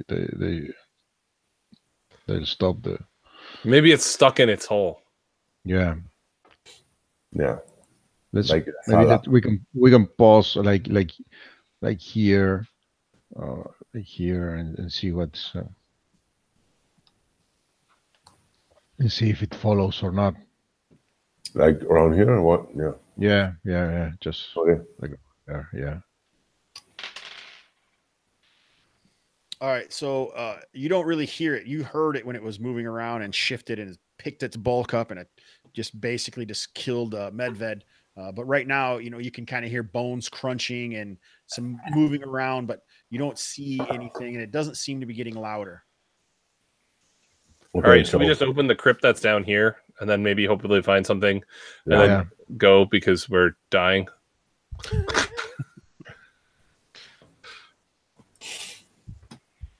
Are you going to try and just go down to that lower level down there where Clements gathered the liquid? Yes. Let's go down here. All right, so you move down there. What are you going to do when you get down there? Is Ivanov going down too? Yeah. Is Gaimar going down, Gerardo? Yeah, bring it here. He better be. Oh, okay, there you go. So you guys move. Who's examining the? So the way down here would have been these stairs over here. Yeah. Right. So what are you guys going to do? You're down there now. You can still kind of hear it shifting around and doing something, but it doesn't seem to be getting any louder or closer. So I tell Gaimar to open the crypt and look inside, while I cautiously stand back up here. Okay, so roll a morale roll. That seems a little crazy. Check on it, but he has a +1. So roll 2d6, and you want low. Right.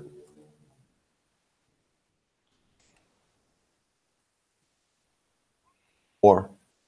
Oh, that's perfect. Yeah, Geimar's like, oh yeah, I'd love to, Clements. So what process is he doing? Is he just going to try and shift off the lid of the sarcophagus? Yeah. Okay. I'm quite confident his wisdom is better than mine. Well, you're still playing him, so it doesn't matter. You would just decide. So, all right. So he grunts and make a strength check. Let's figure out what his strength is. You want to roll 3d6 or you want me to? I say to Ivanov in Dwarven, take a step back. Yeah. A 9. So his strength is 9, so there's no bonus. So just roll a d20 and you need a 9 or less.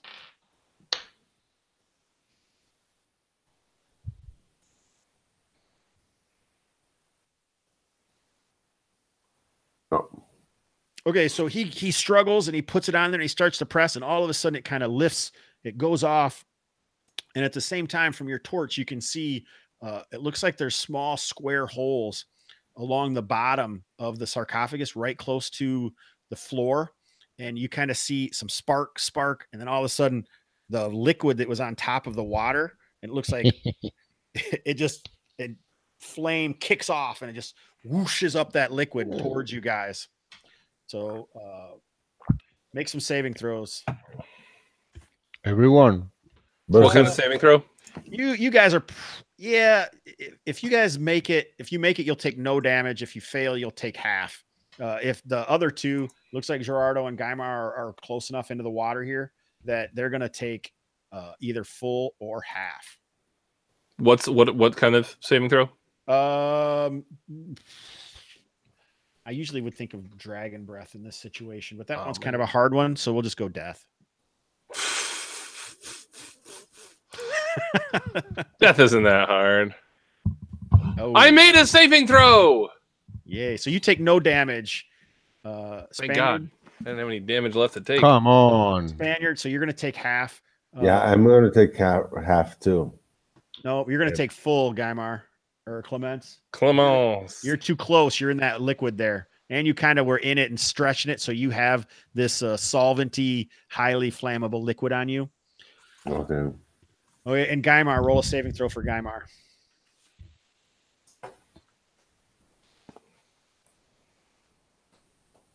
Give me a second.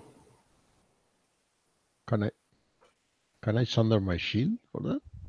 Oh, he makes a perfect. Ooh, Gaimar makes it. So he's only going to take half. Yes.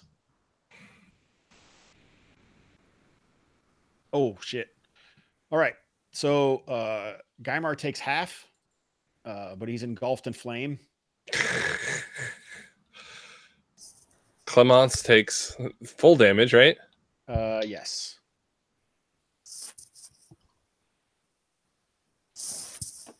So Gaimar is dead. Well, we use a death save to see if you're died or not, but the flame just kind of leaps up off the water in whatever Clemence was in. So, she drops immediately to the ground in Wales. Gaimar struggles, his turban on fire as he kind of shifts back and forth. Spaniard, it looks like you were going to take half of that. So you would have taken 5 points of damage, but you luckily duck behind your shield, but it's quickly engulfed in flame and you let it go. Yeah, it's destroyed. Yeah. And Ivanov, jumps up from the stairs or jumps behind it, and the flame just washes over him. Just barely a few pieces of his beard singe up, and black acrid smoke comes in. The whole area is full of the smoke as a flame just kind of blasts out your clothes and everything, push back from it. So Clemens died? Clemens, you need to make a death save. Dead. Okay. So just, make another death save. If you fail, you're dead. If you didn't, you succeeded.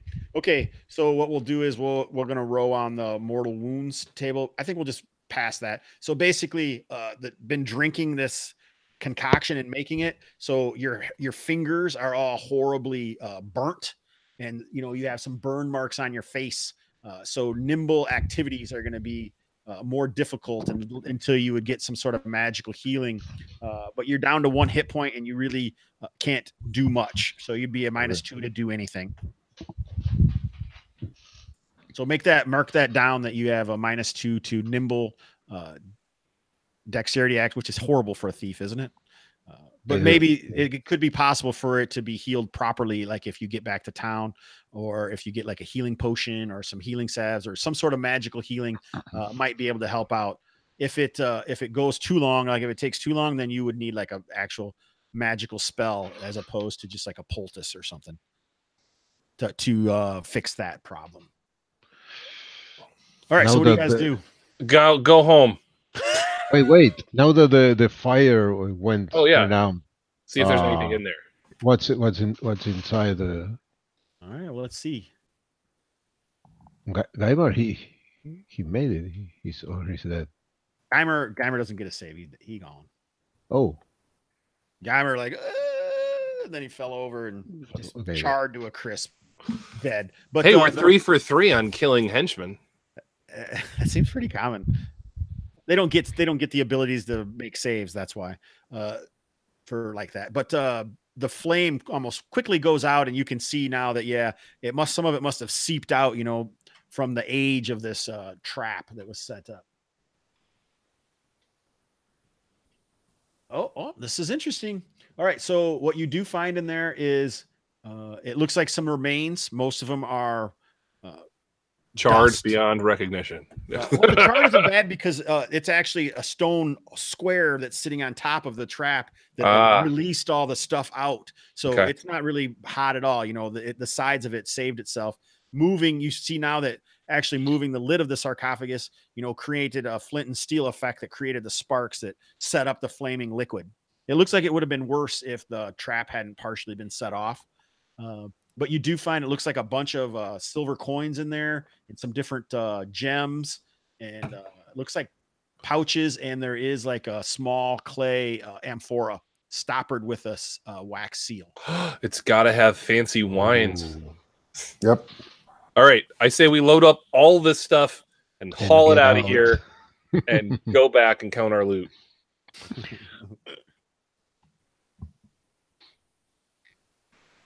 And a totally unrhythmic pattern to not invoke any of those sharks out there. Yeah. So there's 2 gems worth 25 gold pieces each. Who's keeping track of loot? I am. Okay. There's a moonstone worth 50 gold piece. There's 6 pouches of wolf's bane that were stored in like some kind of greased leather parchment paper. Greasy wolf's bane. How many pouches? 6. Wolf's bane is worth 10 GP each. Mm-hmm. And the coins equal 200 gold pieces. Whoa. Alrighty. All right, let's see if 2 anything. gems. 2 gems. 2 25, gems at 25. 25 and 1 gem at 50. 1 gem 20. At 50. Okay. Let's see if anything happens on the way back. No. Yay! All right. So first we'll go to Kalmatta, the Kalmatta page. You may want to show, because you guys are like 2 hours away from town. Not even, you're 4 miles, I guess, or 2 miles away from town, and you found something that's been hidden for quite some time.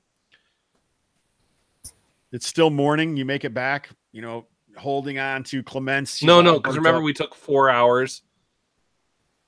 Searching around, right? No, it took 4 hours to open the place. And then we spent another hour burying the dwarf. Right. So it's got to be evening. Yeah, you're clear. I even have it marked here. I guess I didn't even look at it. So 2, 3, yeah. So yeah, you're into early mid-evening. It's not dark yet, which is good because they won't let you into town after dark. Okay. Well, let's divvy up shares and. All right. So when you reach the gate, the black guard does the normal thing. Oh, you didn't leave. You haven't returned with as many people as you left, and the drill, Spaniard. You owe 25% of anything that you found out in Kalmatta. Yeah, I know. So basically, the way it works is either you pay 25% and you don't have to tell them anything where you got it, or you pay 10% of what you got and everyone knows what you did and where you went. You basically tell the story to the guard. There are no henchmen that will lose their tongue. So if we keep the place of what we have found to ourselves, we only pay 10% and we can go back there because nobody knows of the place. Adam is like, what are you talking about? I understand the point of what he's saying. Okay. If you think it's worth the risk, Gabriel. But the risk is if they find out, then, you could have trouble in town, like merchants will buy your stuff and all that stuff. Yeah. Because the Lord Leto will come down on you. How they are going to find out if there's no one to speak around to talk about it? So what are you going to say? You're not going to say that you're going to say you found nothing? No. We obviously found something, right? I mean, right. So what's the plan, Gabriel? Or I don't know, Gabriel. Well, you guys can talk about it too, but yeah, we say we found some ruins and some bubbles, and then this huge borrowing Sicilian came and we just took and killed everyone. The henchmen. Killed everybody. We just run. So where? Yeah, he asked where. So do you tell them where it is, or are you just going to say it's like some other location, or? No, I tell them where the furrows are. Oh, okay, by the furrows, but not necessarily exactly where this is. Mm-hmm. Okay, excellent. Sounds good. So 10%. So if we add this up, what do you guys got? Is Clements keeping the money, the medallions, and selling them herself later? Gary? Did he pass Jerry, you sleeping? Yep, a little bit. Yeah. Did Clements give the money? Is she keeping that money for herself or putting it into the group stuff? I'll put it into group stuff. Okay, so that's 140, 340, 390. You're selling the Wolfsbane? Yeah, why not? All right, so because it could go in your next concoction. I'll find something spicier for that. All right, so that's 600 GP minus 10%. So you guys get for XP. You didn't find any new hexes, but you did find a new location, which is worth 100. You survived, which is worth 100. So you each get 200 XP per level, just for surviving and finding what you found. And then there's 600 divided by 3, which is 200. So as far as GP XP gets, everyone gets 200. And then if you get a bonus, 540. Yeah, you get your bonus, but you're still gonna have some GP left over. So 3 into 5 is 124, 80. So you each also get 180 gold pieces. Nice. Thanks, Gabriel, for setting me up for success.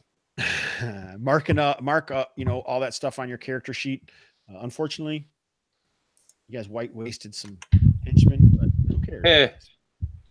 You didn't die, and that's the point. That's good. Yeah, so just mark that on your character sheet. You guys can play these characters next time or another time. I'll probably run this at some cons. So okay, let's finish off the stream. Oh yeah, Adam, forgot we were doing that. Adam, good. Adam, anything else you want to say about the game, or anything you want to pimp, or anything like that? No, not right now. Nope, thanks. Awesome. Maybe next time. Perfect. Gerardo? No, looking forward to it. I want to finish up the character, I guess. Still have to look up the classes, fill up the XP required for next level. Looking good. That thing, I don't keep things hidden that you find. It is a potion of healing. Do you want to give it to Clements to remove the problem that she has? The burnt fingers and everything. So that was no longer of healing. You found it in there. That's what the jar was. Yeah, I'm fine with her having that. That makes sense to me. We'll just say that she took the potion of healing, used it, and it cleaned all the scars up, so you have no other effects from going down. Gabriel, anything else you want to say? Are we doing any carousing? Oh shit, I forgot. Yeah. Carousing is definitely an option. I forgot about that. How do you handle that? So I have some carousing tables, a table for pretty much each class, but any class can do the other carousing table. So you can spend your hard-earned gold pieces. What you say is what table you want to use, what type of carousing you're doing, and how much you're going to carouse for. There's good and bad. It's going to be a random roll to see what happens, to give us some more emergent information of what your character does when they're carousing. So for example, if you want to carouse, like as most dwarves are going to go out drinking and whoring, that's general carousing. Priests could go out like proselytizing or trying to find out more about, fallen gods. Wizards can look into different things, like seeking apprenticeships or. How much money does it cost? As much as you want to put in. Okay, and you get that much in XP? Sometimes half, sometimes double. It all depends, but the risk are enough. Like you could get put in jail for killing someone, they would put you out for execution, or there's some pretty bad things that can happen. So you want to make sure it's worth it to you for that to happen. Yeah, it's not worth it to me right now. I don't have enough money to spend on it. Right. That's the thing. Some people will do it for 100 gold and whatever happens. Some people won't, but some of the stuff is really, really good too. So like you can get permanent additions to stats and stuff. Yeah, maybe next time. Jerry, do you want us to carouse at all? No, not right now, I guess. All right, Gabriel. I almost feel like you have to, since you stopped the game. You brought it up, man. We were all checking it out. I thought they would jump on it, but let's. They were smart, actually, smarter than some people who just go after it. They're like, "Well, I'll probably never play this again. Let's do it." Let's do 150 on the general one. All right, the D30. one they use the dwarf. The one they always roll. D30. Okay. Oh, mid table. Okay. 13. Is that what you got? Yep. All right, 13.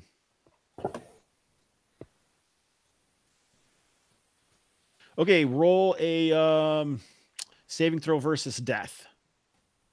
Oh, you're dead. Bye. Goodbye. No, I won't be like that. So make a death save. Death. There you go. Whew.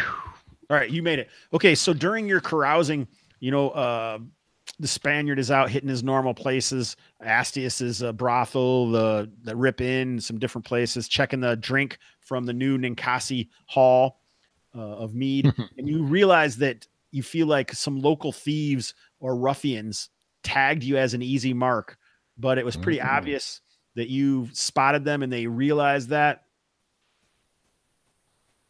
Yeah. And you escaped them without any hassle. You know, your intimidation stopped them from bothering you, and you get 150 XP. But it does seem like maybe something's going on as far as the Gilded Lilies likely go, the local thieves guild. Oh yeah, we that's the one that Lorik came across, right? Yep, he did a duel with one of their with the knife fighter from Christian Knife Fighter. Adam, do you recognize? That's familiar.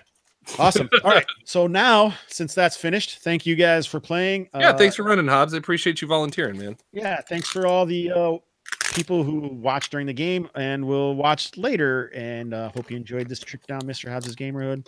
It's better to burn out than to fade away. All right. Night, everybody.